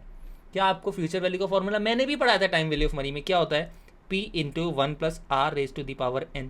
एन क्या हो गई, नंबर ऑफ कंपाउंडिंग्स, क्या एनुअल कंपाउंडिंग है। ठीक है, तो कहने से कि इसमें से 1 प्लस आर क्या हो जाएगा, मेरा फ्यूचर वैल्यू को मैं डिवाइड में क्या लेके आऊँगा, प्रेजेंट या प्रिंसिपल, एंड इनटू में क्या हो जाएगा ये 1/n, क्योंकि 1/n को उस तरफ लेके जाऊँगा तो वो 1/n हो जाएगा।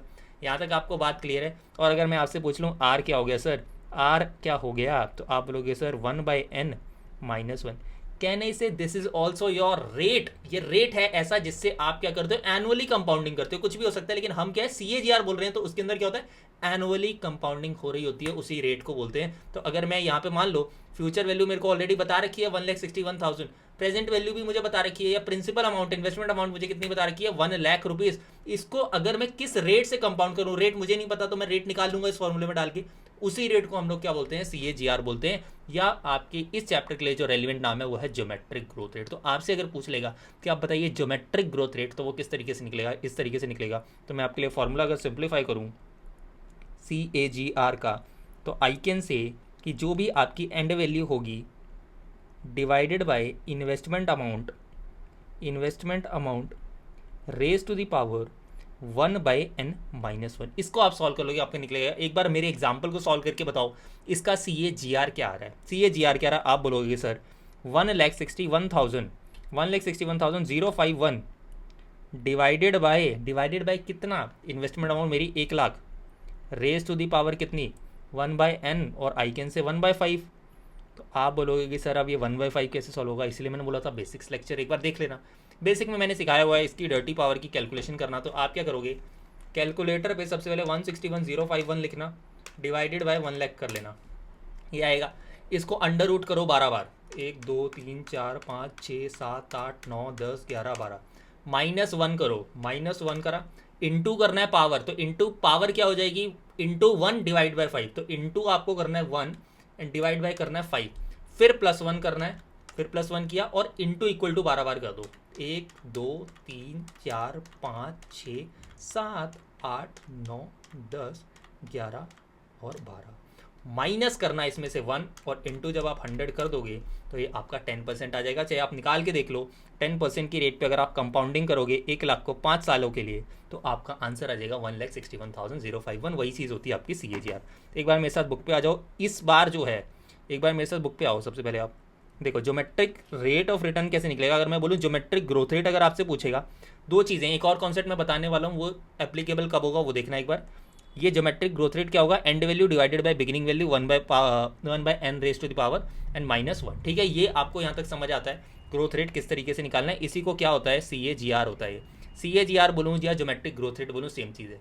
लेकिन कई बार क्या होता है ना, आपका ये कॉन्सेप्ट कब टेस्ट हुआ था, ये कॉन्सेप्ट टेस्ट हुआ था आपका इस बार का जो टफेस्ट पेपर आया हुआ था आज तक का, May 26 एग्जाम का, उसके अंदर जो है क्वेश्चन आया था ये। एक बार उसको क्विकली सॉल्व करेंगे एंड देखते हैं किस तरीके से होता है। ठीक है, उसके बाद हम जो है बाकी चीज़ों पे आते हैं। तो आप आ जाओ मेरे साथ इस बार के पेपर पे। देखो यहाँ पे अगर आप आओगे मेरे साथ साथ तो यहाँ पे ये क्वेश्चन दे रखा है। ठीक है, यहाँ पे क्या बोला क्वेश्चन के अंदर, ध्यान से पढ़ना। 4 नंबर का ये क्वेश्चन आया था पेपर के अंदर। तो यहाँ पे बोला consider the recent performance of the closed ended mutual fund. तो क्लोज्ड एंडेड म्यूचुअल फंड से मतलब क्या समझ आ जाना चाहिए आपको कि यार ये ऐसा फंड है जिसके अंदर यूनिट फिक्स होते हैं, वो फिक्स टाइम के लिए फिक्स हो जाते हैं, 4 साल या फिर 5 साल 3 साल, वहाँ पे आपके नंबर ऑफ यूनिट चेंज नहीं होते हैं। एंड अगर किसी को बेचना है तो क्या होता है, मार्केट में लिस्टेड होता है, ट्रेडिंग होती है उनकी, एंड वहाँ पे वो बेच सकते हैं, खरीद सकते हैं। और मैंने बोला था ट्रेडिंग होती है तो NAV से ऊपर भी हो सकता है, नीचे भी हो सकता है, प्रीमियम पे भी हो सकता है, डिस्काउंट पे भी हो सकता है। तो वही केस यहाँ पे दे रखा है कि अगर क्लोज एंडेड फंड है, उसकी मान लो ये NAV दे रखी है 0 की, 1 की, 2 की, 3 की, 4 की, एंड बताया हुआ है 0% पे लिस्टेड है, 5% नेगेटिव पे लिस्टेड है, 2.3% पॉजिटिव पे लिस्टेड है, 3.2% नेगेटिव पे लिस्टेड है, एंड 4% पॉजिटिव है। यानी कि क्या करना पड़ेगा, NAV में ये परसेंटेज या तो ऐड हो जाएगा अगर प्रीमियम होगा, डिस्काउंट होगा तो माइनस कर देंगे, ये प्राइस हो जाएगा, मार्केट प्राइस क्या चल रहा है। ठीक है, क्वेश्चन में क्या पूछा, कह रहा है इवेल्युएट द एवरेज रिटर्न पर period based on geometric mean for an investor who bought 1000 shares of the closed ended fund at the invitation and sold her position at the end of period 4. Geometric growth rate in NAV बताना है and interpret the results. तो दो geometric return आपसे पूछे गए हैं। एक तो पूछा गया NAV में कितना है, तो NAV का तो आप निकाल लोगे, ये आपको ओपनिंग वैल्यू दे रखी है, ये आपको क्लोजिंग वैल्यू दे रखी है, ये निकाल लेना। और एक आपको रिटर्न पूछा है, तो रिटर्न क्या करना पड़ेगा आपको, रिटर्न के लिए आपको मार्केट प्राइस पे निकलेगा, रिटर्न के लिए आपको क्या करना पड़ेगा, मार्केट प्राइस पे निकालना पड़ेगा, तो भी आपका जो है वो चीज़ आ जाएगी। ठीक है, तो अगर आपसे रिटर्न पूछा है, एक बार हम लोग ये देखते हैं। यहाँ पे अगर आप देखोगे close ended fund and solder position, ठीक है, एंड दूसरा। अब आ जाओ मेरे साथ एक बार क्विकली ये क्वेश्चन मैं आपको करा देता हूँ एंड देखना कितना ईजी था। जो हमने अभी कॉन्सेप्ट पढ़ा वही चीज़ है और कोई दिक्कत नहीं है। तो अगर आपको CAGR का मतलब समझ आएगा कि नॉर्मल रेट है यार जिससे हम लोग कंपाउंडिंग करते हैं कि फ्यूचर वैल्यू बन जाए, तो वैल्यूज़ दे रखी हैं, उसका रेट निकालना है फॉर्मूले में डाल के।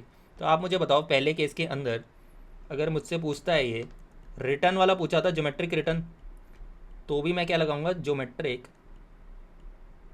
रिटर्न कैसे निकलेगा, मुझे क्या करना है, एंड वैल्यू डालनी है, कहना है इसे एंड वैल्यू और डिवाइड बाय क्या, इन्वेस्टमेंट या ओपनिंग वैल्यू बोल लो आप, raise to the power 1/n -1।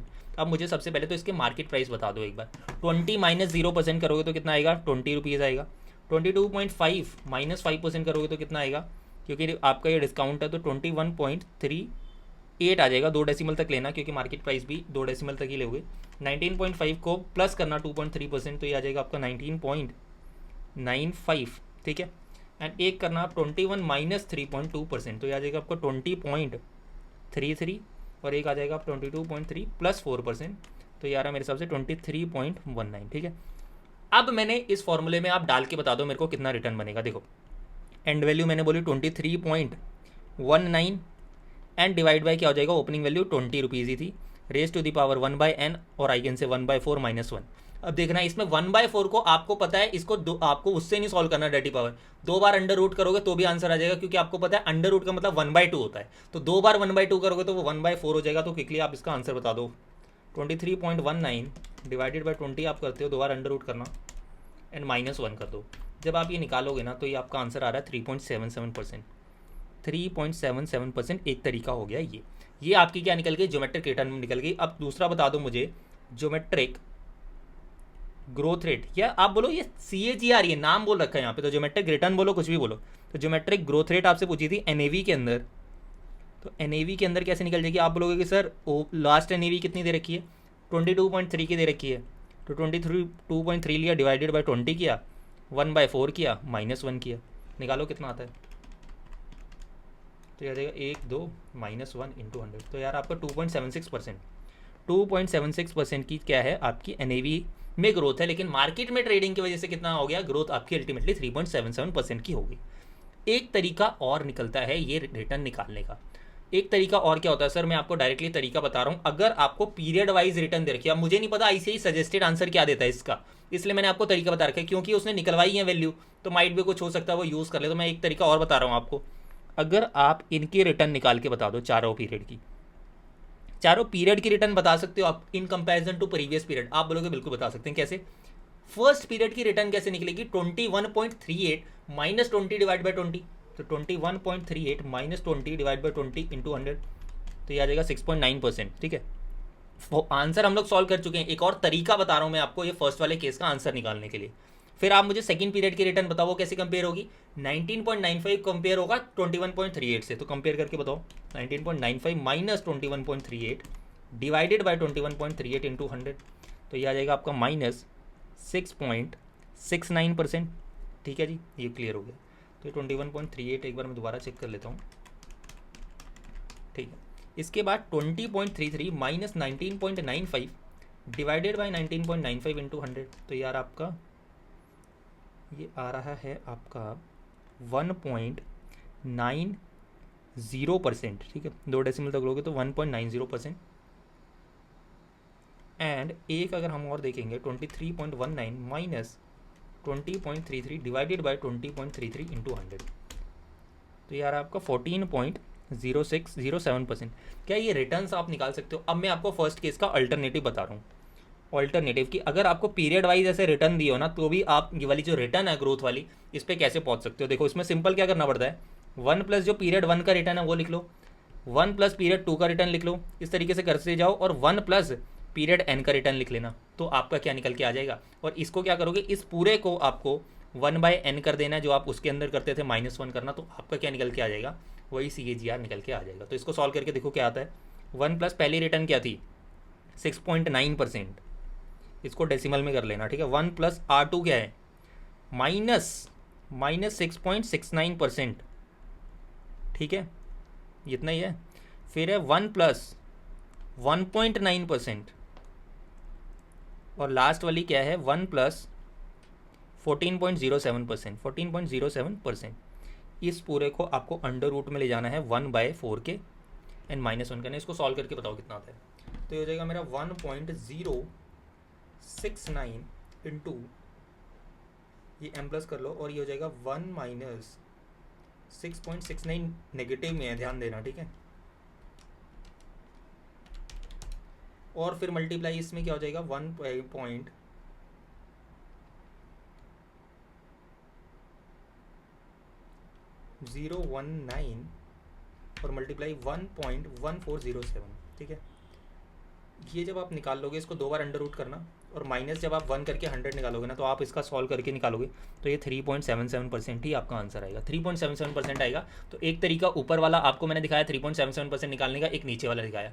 अब मुझे नहीं पता ICAI सजेस्टेड में क्या देता है, बट आंसर दोनों तरीके से जो आपका सेम आने वाला है। तो मैंने बुक के अंदर दोनों चीज़ें दे रखी हैं, बाकी जो है एक बार सजेस्टेड आंसर आ जाएगा जैसी, तो वो देख लें, क्योंकि आपको पता है तरीके हज़ार हो सकते हैं, क्योंकि ये मैथमेटिक्स होती है, स्टैट्स हो सकती है, तो तरीके तो हम कितने भी निकाल सकते हैं, बट ICAI क्या करता है वो हमें देखना है। तो जैसे ही आंसर आ जाएगा ICAI का, तो उस टाइम पे वो अप्लाई कर लेंगे। तो आपको CAGR समझ आया, नॉर्मल जो हमारा कंपाउंडिंग वाला फॉर्मूला होता है, उससे हम लोग रेट निकाल लेते हैं एनुअल के लिए।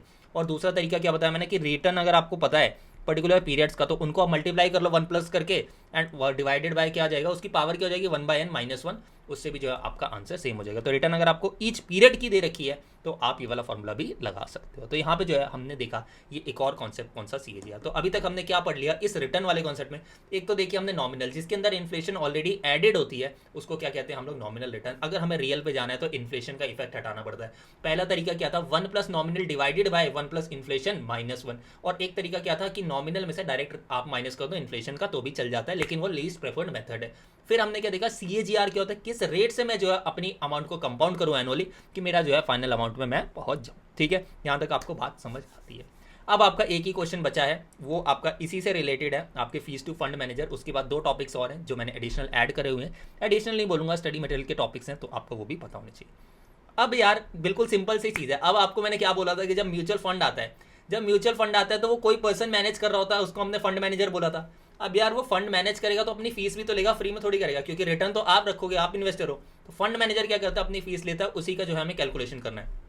अब देखो बहुत सिंपल सी चीज़ है, 2 तरीके की फीस हो सकती है। एक हो सकती है आपकी फिक्स्ड फीस, फंड मैनेजर बोले कि भाई इतना पैसा तो देखो मैं लूंगा ही लूंगा, और वो बोल रहा है कि यार मुझे जो है कुछ इंसेंटिव भी चाहिए, अब इसको समझते हैं। फिक्स्ड फीस कैसे होगी?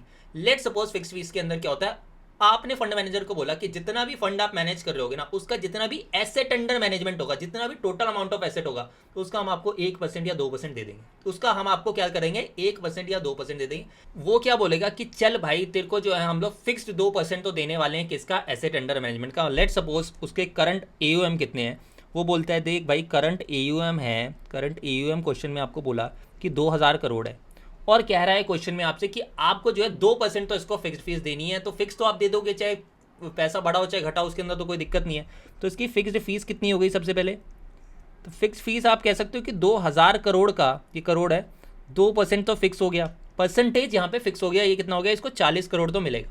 पर हुआ क्या कि इन्वेस्टर तो ठीक है, इन्वेस्टर तो बोलता है क्या कि चलो भाई पैसा मेरा बढ़ रहा है, मुझे तो कोई दिक्कत नहीं है, बट फंड मैनेजर के लिए भी तो कोई मोटिवेशन होना चाहिए ना। तो फंड मैनेजर को क्या बोला, इस पर्टिकुलर फंड ने या जो इसकी एसेट मैनेजमेंट कंपनी ने थी, उन्होंने बोला कि चल भाई देख तुझे भी जो है थोड़ा इंसेंटिव मिलना चाहिए, क्योंकि अगर तू बढ़िया हमको रिटर्न ला के देगा, अच्छे पोर्टफोलियो अप्रिसिएशन ला के देगा, तो हम तेरे को और रिटर्न देंगे।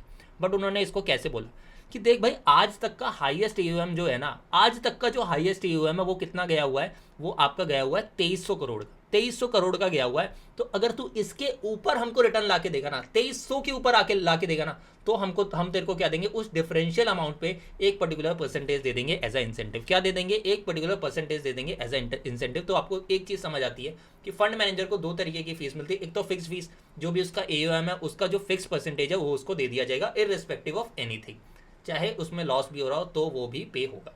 लेकिन दूसरी तरफ क्या बोलता है कि भाई इंसेंटिव मिलना चाहिए, तो इसको क्या बोला कि एक देख बेंचमार्क दे रहे हैं हम तेरे को, क्या जो हाईएस्ट AUM गया था आज तक का 2300 गया था, उसको तू बेंचमार्क मान, इसके ऊपर जो तू जितना भी मेरे को करके देगा उसका हम तेरे को एडिशनल देंगे इंसेंटिव। तो मान लो यहाँ पे क्या हुआ, यहाँ पे हाईएस्ट AUM जो था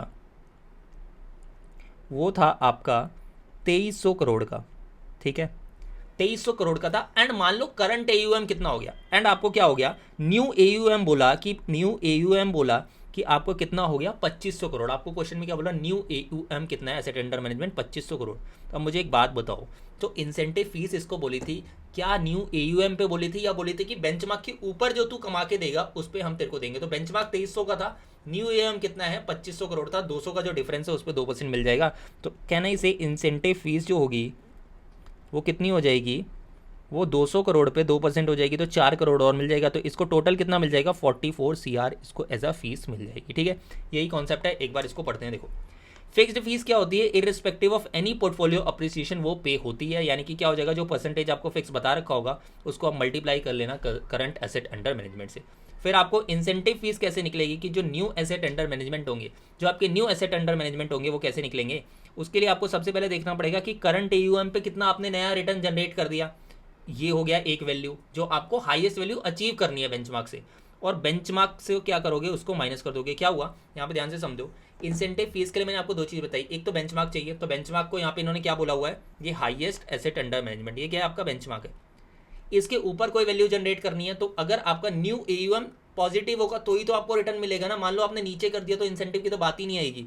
तो आपको क्या करना है, डिफरेंस चेक करना है इसका, जो भी नया एसेट अंडर मैनेजमेंट था और जो आपका हाईएस्ट AUM था उसका डिफरेंस चेक करना, उसका परसेंटेज किस पे लग जाएगा, इंसेंटिव पे लग जाएगा।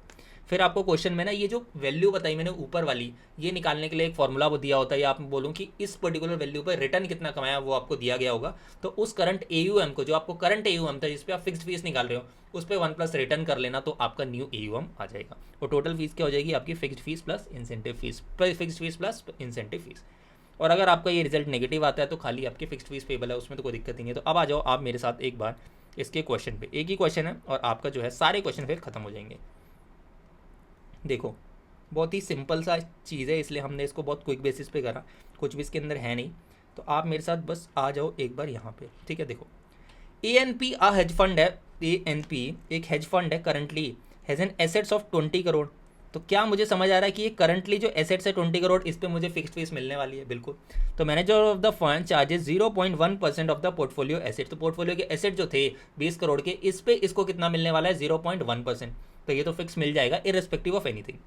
ही charges incentive fees of 2% charge करेगा, लेकिन मैंने बोला था किस पे चार्ज करेगा, जो भी बेंचमार्क के ऊपर इसने रिटर्न कमाई होगी, तो वो बताया होगा। देखो incentive will be linked to the gross return each year in excess of the portfolio maximum value. जितना भी आपने ग्रॉस रिटर्न कमाई है पोर्टफोलियो मैक्सिमम वैल्यू के ऊपर, वो जो है आपको मिल जाएगा। Since the Inception of the fund the maximum value आपको बोली 21 करोड़। तो क्या 21 करोड़ ही मेरा हाईएस्ट AUM बोलूँ, बेंचमार्क बोलूँ, दोनों चीज़ें सेम है, और उसके ऊपर कमाया होगा तो ही मेरे को क्या मिलने वाला है, इंसेंटिव मिलने वाला है। कह रहा है evaluate the benchmark return to make the x eligible for incentive fee. तो बेंचमार्क रिटर्न अगर मैं आपसे पूछूं तो इसका मतलब क्या हुआ, इसका मतलब ये होता है कि कब जो है वो एलिजिबल हो जाएगा। तो आप खुद बोलोगे कैसे एलिजिबल होगा, अगर वो फंड को 21 करोड़ लेके गया तभी तो वो एलिजिबल होगा ना, कि 21 के ऊपर मिलता है तो ही इंसेंटिव फीस उसको मिलेगी। तो पहली चीज़ तो ये हो गई। दूसरा कह रहा है आप फी पेबल बता दो इन केसेस के अंदर। तो क्विकली मेरे को बताओ बेंचमार्क के रिटर्न कैसे निकलेगी। तो आप कहोगे सर कि बेंचमार्क रिटर्न के लिए इसको मैक्सिमम कितना कमाना पड़ेगा, 21 करोड़ तो इसको करना ही करना पड़ेगा, तभी तो इसको जो है कोई रिटर्न मिलेगी। अगर 21 करोड़ करेगा तो ही तो इंसेंटिव मिलेगा, क्योंकि 21 के ऊपर इसको बोला गया है अर्न करने को। तो कहना इसे कि जो आपका बेंचमार्क AUM है वो आपका 21 करोड़ है, और अगर मैं रिटर्न टर्म्स में बोलूँ 20 करोड़ के, तो 21 माइनस 20 डिवाइडेड बाई 20 इंटू 100 कर सकता हूँ मैं। इतना रिटर्न मेरे को कमा के देना ही देना पड़ेगा अगर मुझे इंसेंटिव अर्न करना है। तो इसके ऊपर 5% मेरा बेंचमार्क है, 5 तो मुझे अर्न करना ही पड़ेगा इंसेंटिव के लिए। इसके ऊपर जो करूँगा तब जाके जो है मुझे मिलना चालू होगा। तो दूसरे पार्ट में आ जाओ, फीस कैसे निकालोगे, फी पेबल। 3 केसेस थे, मेरे साथ ध्यान से देखना। पहला केस 1 हम लोग कैसे कर सकते हैं इसको, आ जाओ यहीं पे कर लेते हैं। देखो अगर 3 केस थे मेरे, कैन आई से फिक्स्ड फीस मेरी तो सेम ही रहेगी हर केस के अंदर, कोई भी फ़र्क नहीं पड़ेगा मुझे वैल्यू कितनी भी गई हो। तो अगर मुझे बोला था कि 20 करोड़ का मुझे 0.1% मिलने ही वाला है, 0.1% मिलने ही वाला, तो 20 करोड़ का 0.1% निकाल लो आप। 0.02 करोड़, 0.02 करोड़ एंड 0.02 करोड़, ये तो फिक्स्ड फीस हो गई। ये कौन कौन से हैं, ये केसेस मैं बता रहा हूँ, A पार्ट, B पार्ट और C पार्ट। अब इंसेंटिव फीस कैसे निकलेगी, देखो इंसेंटिव फीस कैसे निकलेगी, उसमें क्या बोला गया कि अगर 21 करोड़ के ऊपर मैं जितना अर्न करूंगा ना, उस पर मेरे को जो है कितना परसेंट मिलने वाला है, 2% मिलने वाला। तो मुझे देखना पड़ेगा न्यू मैंने एसेट अंडर मैनेजमेंट कितना बना दिया है, वो निकालना पड़ेगा। तो वो कैसे निकलेगा, देखो इसके अंदर आप निकाल लो कि न्यू AUM कितना है तीनों केसेस के अंदर। तो न्यू AUM बोलोगे आपका जो ओपनिंग था, आप बोलोगे कि जो ओपनिंग था, ओपनिंग कितना था इसका 20 पे हमने 29% का रिटर्न अर्न कर लिया। हमें करना कितना था, 5 का भी अर्न कर लेते और उस पर बाद हम जो है एलिजिबल हो जाते। तो कैन आई से दिस इज 20 CR प्लस 29%। तो ये कितना हो जाएगा, 29% करो, ये आ जाएगा 25.8। फिर उसके बाद 20 करोड़, और सेकेंड केस में क्या बोली थी 4.5 की रिटर्न। आपको पता चल गया इसमें तो मिलेगी ही नहीं इंसेंटिव, फिर भी हम निकालेंगे। देखो कैसे, 4.5% करो 20 पे, तो कहने से दिस इज़ 20.9। एंड तीसरा क्या हो जाएगा, 20 करोड़ पे 20% नहीं है, ये करोड़ है,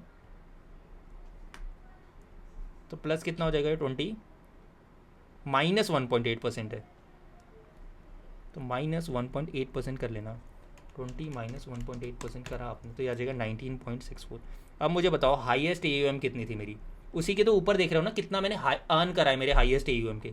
तो हाईएस्ट जो मेरे को AUM बोला गया था वो 21 करोड़ का था, तो 21 माइनस करो, वो जो डिफरेंस आएगा ना उस पर आपको रिटर्न मिलने वाला है।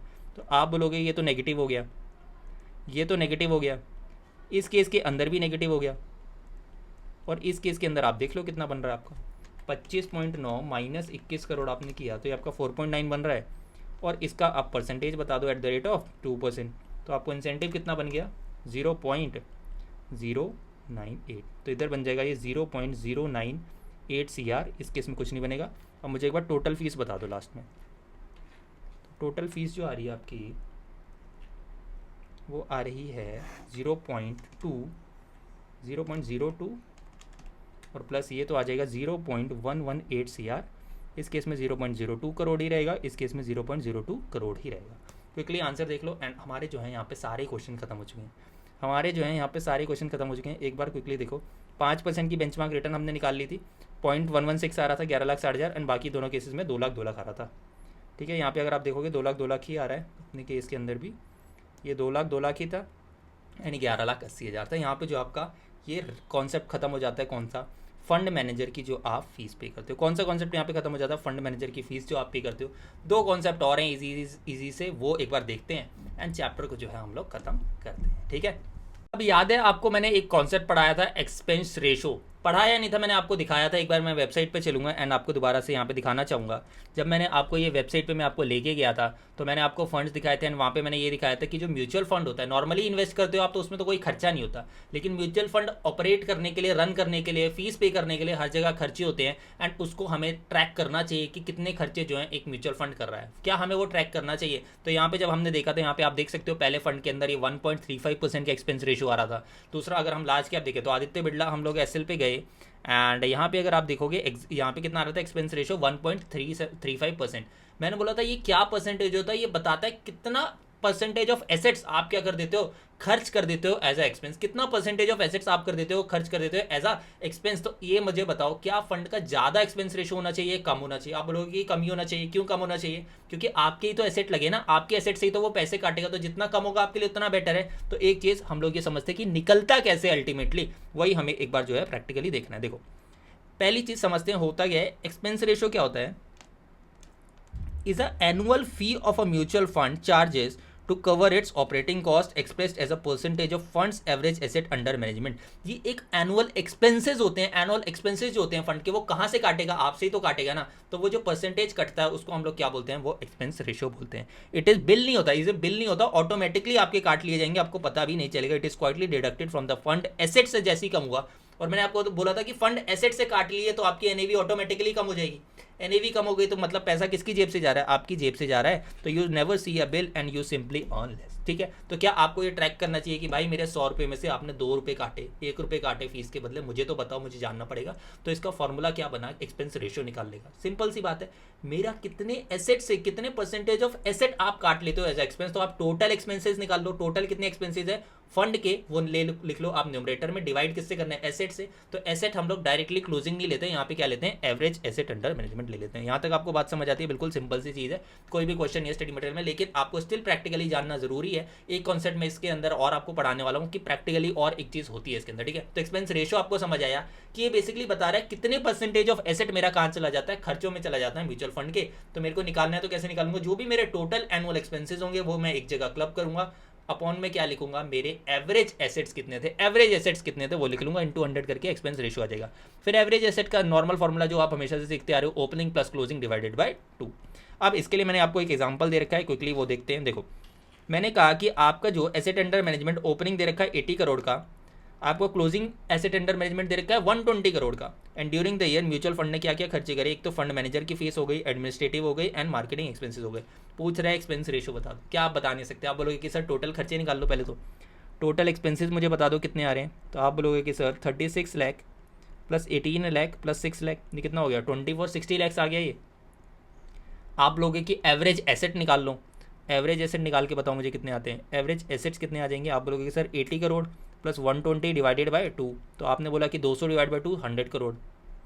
तो आप बोलोगे कितना परसेंटेज आ गया आपका, 0। अभी देखना ये 60 लाख है वो करोड़ है, तो आपको क्या करना पड़ेगा, ये 0.6 करना पड़ेगा एंड डिवाइड बाय 100 करोगे। तो आप बोलोगे कि सर ये तो 0.6% के जो है आपका म्यूचुअल फंड का एक्सपेंस रेशियो आ रहा है। और आपसे कोई पूछ ले कि अगर कोई बोलता है कि 0.76% का इस म्यूचुअल फंड का एक्सपेंस रेशियो, तो आपका क्या मतलब होगा कि भाई देखो ये जितना भी इनका एसेट होता है ना, उसका 0.6% क्या जो है चला जाता है आपका किसके अंदर, आपका चला जाता है खर्चों के अंदर। तो यहाँ पे अगर आप देखोगे हमने सॉल्व कर रखा है, एवं निकाला, टोटल एक्सपेंस निकाले, एक्सपेंस रेशियो हो गया। अगर आपका एग्जाम में क्वेश्चन आता है तो आप इस तरीके से सॉल्व कर सकते हो। ठीक है, यही कॉन्सेप्ट होता है आपका एक्सपेंस रेशियो का। तो यहाँ पे अगर आप देख सकते हो, और मैं आपको एक चीज़ और समझाना चाहता हूँ प्रैक्टिकली, तो आप आओ मेरे साथ यहाँ पे म्यूचुअल फंड्स पे। देखो यहाँ पे सबसे पहले आप एक्सपेंस रेशियोज देखो, 1.35 आ रहा है, 1.35 है, 1.57 है, 1.82 भी है, तो अराउंड 1.5% से 2% जा रहा है।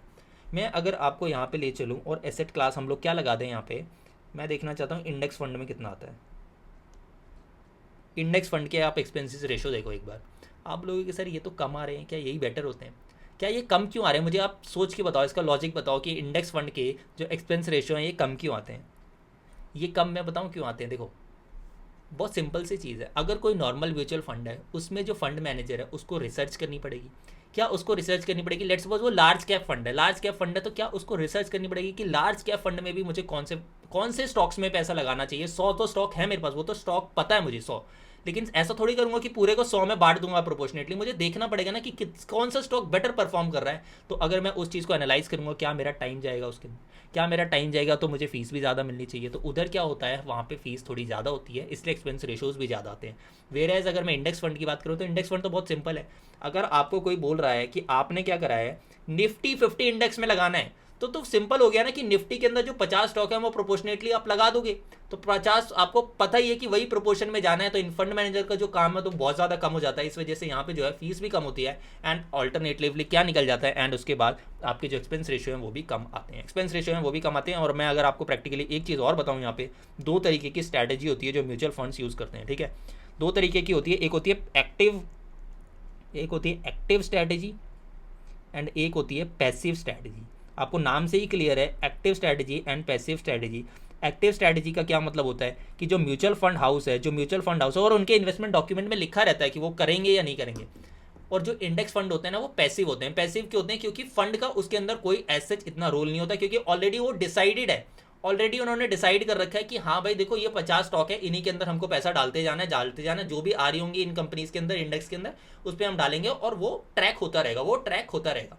इंडेक्स फंड का मतलब क्या था सर, कि जो निफ्टी 50 के अंदर कंपनीज आ रही है या सेंसेक्स के अंदर कंपनीज आ रही है, उसी को ट्रैक करके उन्हीं कंपनीज में पैसा डालेंगे। तो आप खुद ही बताओ ना, जो उसका रिटर्न आ रहा होगा, जो हमारा रिटर्न आ रहा होगा, सेम ही तो रिटर्न आ रहा होगा। फिर हमने देखा था थोड़ा सा वेरिएशन आता है, वो अभी हम नेक्स्ट टॉपिक में पढ़ने वाले हैं। तो वही इंडेक्स फंड होते हैं। तो इंडेक्स के अंदर काम कम होता है, इस वजह से एक्सपेंस रेशियो भी कम होता है। तो अगर आपका कोई पैसिव फंड है, अगर आपका पैसिव फंड है, तो ऑलवेज इसके अंदर जो होगा आपका, जिसके अंदर लोअर एक्सपेंस रेशियो वही बेटर होगा। ठीक है, आप बोलोगे कि यार क्योंकि जब आपका काम ही नहीं है तो आप खर्चे किस बात के ले रहे हो।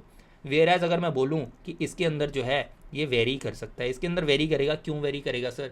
क्योंकि इसके अंदर काम भी ज़्यादा होगा, जितना काम होगा तो उतना फीस भी ली जाएगी। तो अकॉर्डिंगली वो आपको फिर एनालाइज करना पड़ेगा एक्टिव के केस में।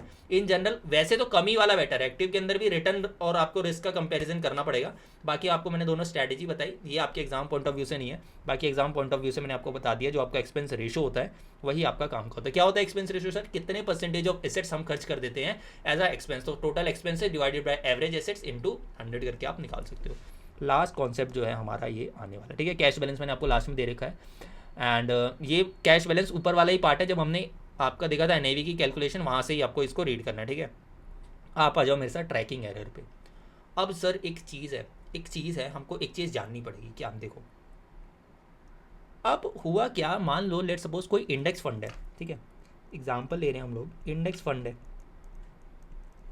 फंड है और ये म्यूचुअल फंड है। ठीक है, इंडेक्स फंड है और मैंने क्या कहा कि भाई मैं जो है निफ्टी की रिटर्न ट्रैक करूंगा, निफ्टी की रिटर्न मेरे को ट्रैक करनी है। सिंपल सा क्या मतलब हो गया, ये इंडेक्स फंड क्या रहा है कि हम जो है निफ्टी को बेंचमार्क मान के, जो निफ्टी के अंदर कंपनीज होगी उसी पे हम इन्वेस्ट करेंगे। तो मुझे एक चीज़ बताओ, जो इसकी रिटर्न आ रही होगी इंडेक्स फंड की एंड जो इसकी रिटर्न आ रही होगी, ऑलमोस्ट बराबर होनी चाहिए या नहीं होनी चाहिए? मुझे आप ये बताओ। ऑलमोस्ट बराबर होनी चाहिए, क्योंकि आपने भी उन्हीं कंपनीज में पैसा डाला हुआ है एंड इंडेक्स फंड के अंदर भी जो है वही कंपनीज आ रही हैं। ठीक है, निफ्टी के अंदर भी वही 50 कंपनीज हैं एंड आपके इंडेक्स फंड के अंदर भी वही 50 कंपनीज है। तो अल्टीमेटली दोनों सेम लेवल से ग्रो होनी चाहिए, लेकिन थोड़ा सा डिफरेंस आता है। मैंने बताया था क्यों डिफरेंस आता है। देखो, जब सेंसेक्स की रिटर्न है, निफ्टी की रिटर्न है, क्या निफ्टी में कोई खर्चे हो रहे हैं मैनेजमेंट के? उसके तो खर्चे नहीं हो रहे। तो पहला रीज़न क्या हुआ डिफरेंस का? तो डिफरेंस क्यों आएगा रिटर्न के अंदर? Difference in return is due to, सबसे पहला क्या हो गया आपका, एक तो हो जाएगा आपका फीस। ठीक है, आपकी जो है फीस वगैरह लग जाएंगे, आपके एक्सपेंसेस लग जाएंगे म्यूचुअल फंड के अंदर, जो कि आपके नॉर्मल निफ्टी के अंदर नहीं लगते। एक रीज़न और होता है, क्योंकि जब आप फंड पे पैसा मंगवाते हो ना, तो ज़रूरी थोड़ी कि आपने सारा का सारा जो है कैश यूज़ कर लिया होगा। आपने हर क्वेश्चन में देखा होगा कुछ कैश पड़ा रहता है। क्या निफ्टी के पास कोई कैश पड़ा है? नहीं, वो तो ऑलरेडी इन्वेस्टेड है ना पूरा। तो दूसरा क्या रीज़न हो जाता है, कैश। कई बार क्या होता है, कैश की वजह से जो है आपका और आइडल पड़ा जाता है। तो मेनली रीज़न यही है, एंड बाकी जो और भी रीज़न है वो आपकी थ्योरी में आते हैं। आप इतना ही समझ के चलो कि आपके खर्चे हो गए, आपका कैश जो आइडल पड़ा है उसकी वजह से क्या हो जाता है, थोड़ा सा आपका रिटर्न के अंदर डिफरेंस आ जाता है, तो इंडेक्स फंड की जो रिटर्न है थोड़ी सी कम हो जाती है। क्या आपको नहीं लगता हमको इस चीज़ को ट्रैक करना चाहिए? क्या आपको नहीं लगता हमको इसको ट्रैक करना चाहिए कि भाई कितना जो है ये लोग डेविएट कर जाते हैं अपने ही बेंचमार्क से? कहने से इस इंडेक्स फंड के लिए निफ्टी इज अ बेंचमार्क, कहने इसे निफ्टी इज अ बेंचमार्क, तो निफ्टी की कोई रिटर्न आ रही होगी, मेरी कोई रिटर्न आ रही होगी। अब मुझे ये देखना है ना, इनके बीच में इतना गैप है, इतना गैप है, इतना गैप है, इतना गैप है, कितना डेविएट कर रहा है ये अपनी रिटर्न से। मान लो निफ्टी यहाँ पे, निफ्टी तो एक जगह स्टैंड कर गया, मानो इंडेक्स की फंड की रिटर्न यहाँ पे थी इस पर्टिकुलर पॉइंट पे, आप बोलोगे कि ठीक है ऑलमोस्ट क्लोज है, पर इन दूसरे इंडेक्स फंड की रिटर्न कितनी आ गई, इतनी आ गई, फिर इतनी आ गई, फिर इतनी आ गई, और इन रीजंस की वजह से हमें पता चल जाएगा कि कितना जो है ये लोग अपने ही बेंचमार्क से डेविएट करते हैं। एंड इस डेविएशन को हम निकालते हैं, और डेविएशन निकालने का क्या तरीका हो गया, स्टैंडर्ड डेविएशन। डेविएशन निकालने का क्या तरीका हो गया, स्टैंडर्ड डेविएशन। तो कहने से इन दोनों का डिफरेंस जो होता है, इन दोनों को डिफरेंस को ट्रैक करने के लिए हम लोग क्या निकालते हैं, ट्रैकिंग एरर। क्या निकालते हैं, ट्रैकिंग एरर। एंड मेथड क्या होता है निकालने का, स्टैंडर्ड डेविएशन। स्टैंडर्ड डेविएशन आपको पता है स्टैंडर्ड डेविएशन क्या होता है, standard deviation is a measure of risk. Standard deviation क्या होता है, एक मेजर होता है रिस्क का, यानी कि इससे पता चलेगा जितना ज़्यादा वो डेविएट कर रहे हैं उतना ज़्यादा रिस्क है इस इंडेक्स फंड के अंदर, उतना ज़्यादा रिस्क है। क्यों? अगर भाई आप इंडेक्स फंड हो, आपके लिए स्ट्रैटेजी क्लियर है बेंचमार्क की कि आपको उतने ही रिटर्न देना है, तो आप क्यों डेविएट कर रहे हो? या तो आपकी एफिशिएंटली आप यूटिलाइज नहीं कर पा रहे चीज़ें, या आप खर्चे ज़्यादा कर रहे हो, तो बहुत सारे फैक्टर्स हो सकते हैं। इसलिए इवैल्यूएट करने के लिए हम क्या निकालते हैं, ट्रैकिंग एरर निकालते हैं। एक बार आ जाओ आप मेरे साथ बुक के अंदर, देखो ये क्या बता रहा है, it quantifies the deviation between a fund return. Fund मैंने बोलता फंड इतना इतना इतना हो सकता है और एक पर्टिकुलर बेंचमार्क की रिटर्न होगी, तो it quantifies the deviation between the fund return and its benchmark return. तो जितना ज़्यादा होगा उतनी ज़्यादा प्रॉब्लम होगी। तरीका क्या होता है निकालने का, स्टैंडर्ड डेविएशन होता है। स्टैंडर्ड डेविएशन निकालते कैसे हैं वो मैं आपको अभी बताने वाला हूँ। अब जो है हम लोग ये वाला एक एग्जाम्पल देखते हैं किससे, ट्रैकिंग एरर से रिलेटेड। तो एग्जाम्पल के अंदर आ जाओ आप ट्रैकिंग एरर पे। तो क्या कह रहा है, कह रहा है pinnacle wealth management limited runs अ इंडेक्स फंड। कौन सा फंड है ये, इंडेक्स फंड है, यानी कि ये किसी पर्टिकुलर इंडेक्स को ट्रैक कर रहा होगा। तो इसने बोला बेंचमार्क टू निफ्टी 50। इसका मतलब क्या हुआ, वो जो फंड है वो निफ्टी 50 की 50 कंपनीज में पैसा लगाने वाला है। तो आप कह सकते हो कि जो निफ्टी का रिटर्न है, निफ्टी का रिटर्न क्या होता है आपको सिंपल समझ आना चाहिए कि भाई आज निफ्टी अगर 23,000 पॉइंट चल रहा है, कल वो 23,200 है, कल वो 23,400 है, उसका जो डिफरेंस रिटर्न निकाल के आपने रिटर्न निकाला वही आपका निफ्टी का रिटर्न हो गया। तो वही आपका क्या हो गया, निफ्टी का रिटर्न हो गया। एंड एक आपको इंडेक्स फंड की रिटर्न दे रखी होगी। तो अगर आपका बेंचमार्क निफ्टी है तो जितना कम आप डेविएट करोगे उतना ज़्यादा बेटर है फंड, क्योंकि आपने अगर उसको बेंचमार्क माना, आप इन्वेस्ट भी उन्हीं कंपनीज में कर रहे हो, तो बाकी रीजंस की वजह से आपके डिफरेंसेस आ रहे हैं ना, और तो कोई डिफरेंसेस नहीं है। तो जितना ज़्यादा आप डेविएट करोगे उतना खराब जो होता है फंड हो जाता है। तो द मंथली रिटर्न्स बता रखे हैं एंड इंडेक्स के रिटर्न बता रखे हैं आपको पास्ट 6 मंथ्स के। तो आपको क्या बोला, अप्रैल के अंदर, मई के अंदर, जून, जुलाई, अगस्त, आपको बोला निफ्टी के अंदर इतनी रिटर्न थी एंड फंड के अंदर इतनी रिटर्न थी। अब आपको नहीं लगता यार एक पर्टिकुलर नंबर निकाल दो तो बेटर है, इतने सारे नंबर कैसे हम लोग जो है ट्रैक करेंगे। तो रिटर्न वगैरह तो हम कर नहीं सकते थे। डेविएशन जब होते हैं, जब आप डिफरेंस देखते हो तो डिफरेंस के अंदर आप एवरेज वगैरह नहीं करते, और डिफरेंस क्या होता है, कुछ पॉजिटिव में आएंगे कुछ नेगेटिव में आएंगे। तो इसलिए हम लोग कौन सा बेंचमार्क यूज़ करते हैं, हम लोग स्टैंडर्ड डेविएशन यूज़ करते हैं। क्या यूज़ करते हैं, स्टैंडर्ड डेविएशन। क्योंकि आपको पता है अगर कोई चीज़ नेगेटिव में भी आ रही होगी डिफरेंस, तो उसका स्क्वायर करना पड़ता है एंड वो चीज़ क्या हो जाती है, पॉजिटिव हो जाती है। तो एक बार देखो कैसे निकलेगा। सबसे पहले क्या करो, आप निफ्टी की रिटर्न लिख लो, यहाँ पे फंड की रिटर्न लिख लो, आप लिख सकते हो, कोई दिक्कत नहीं।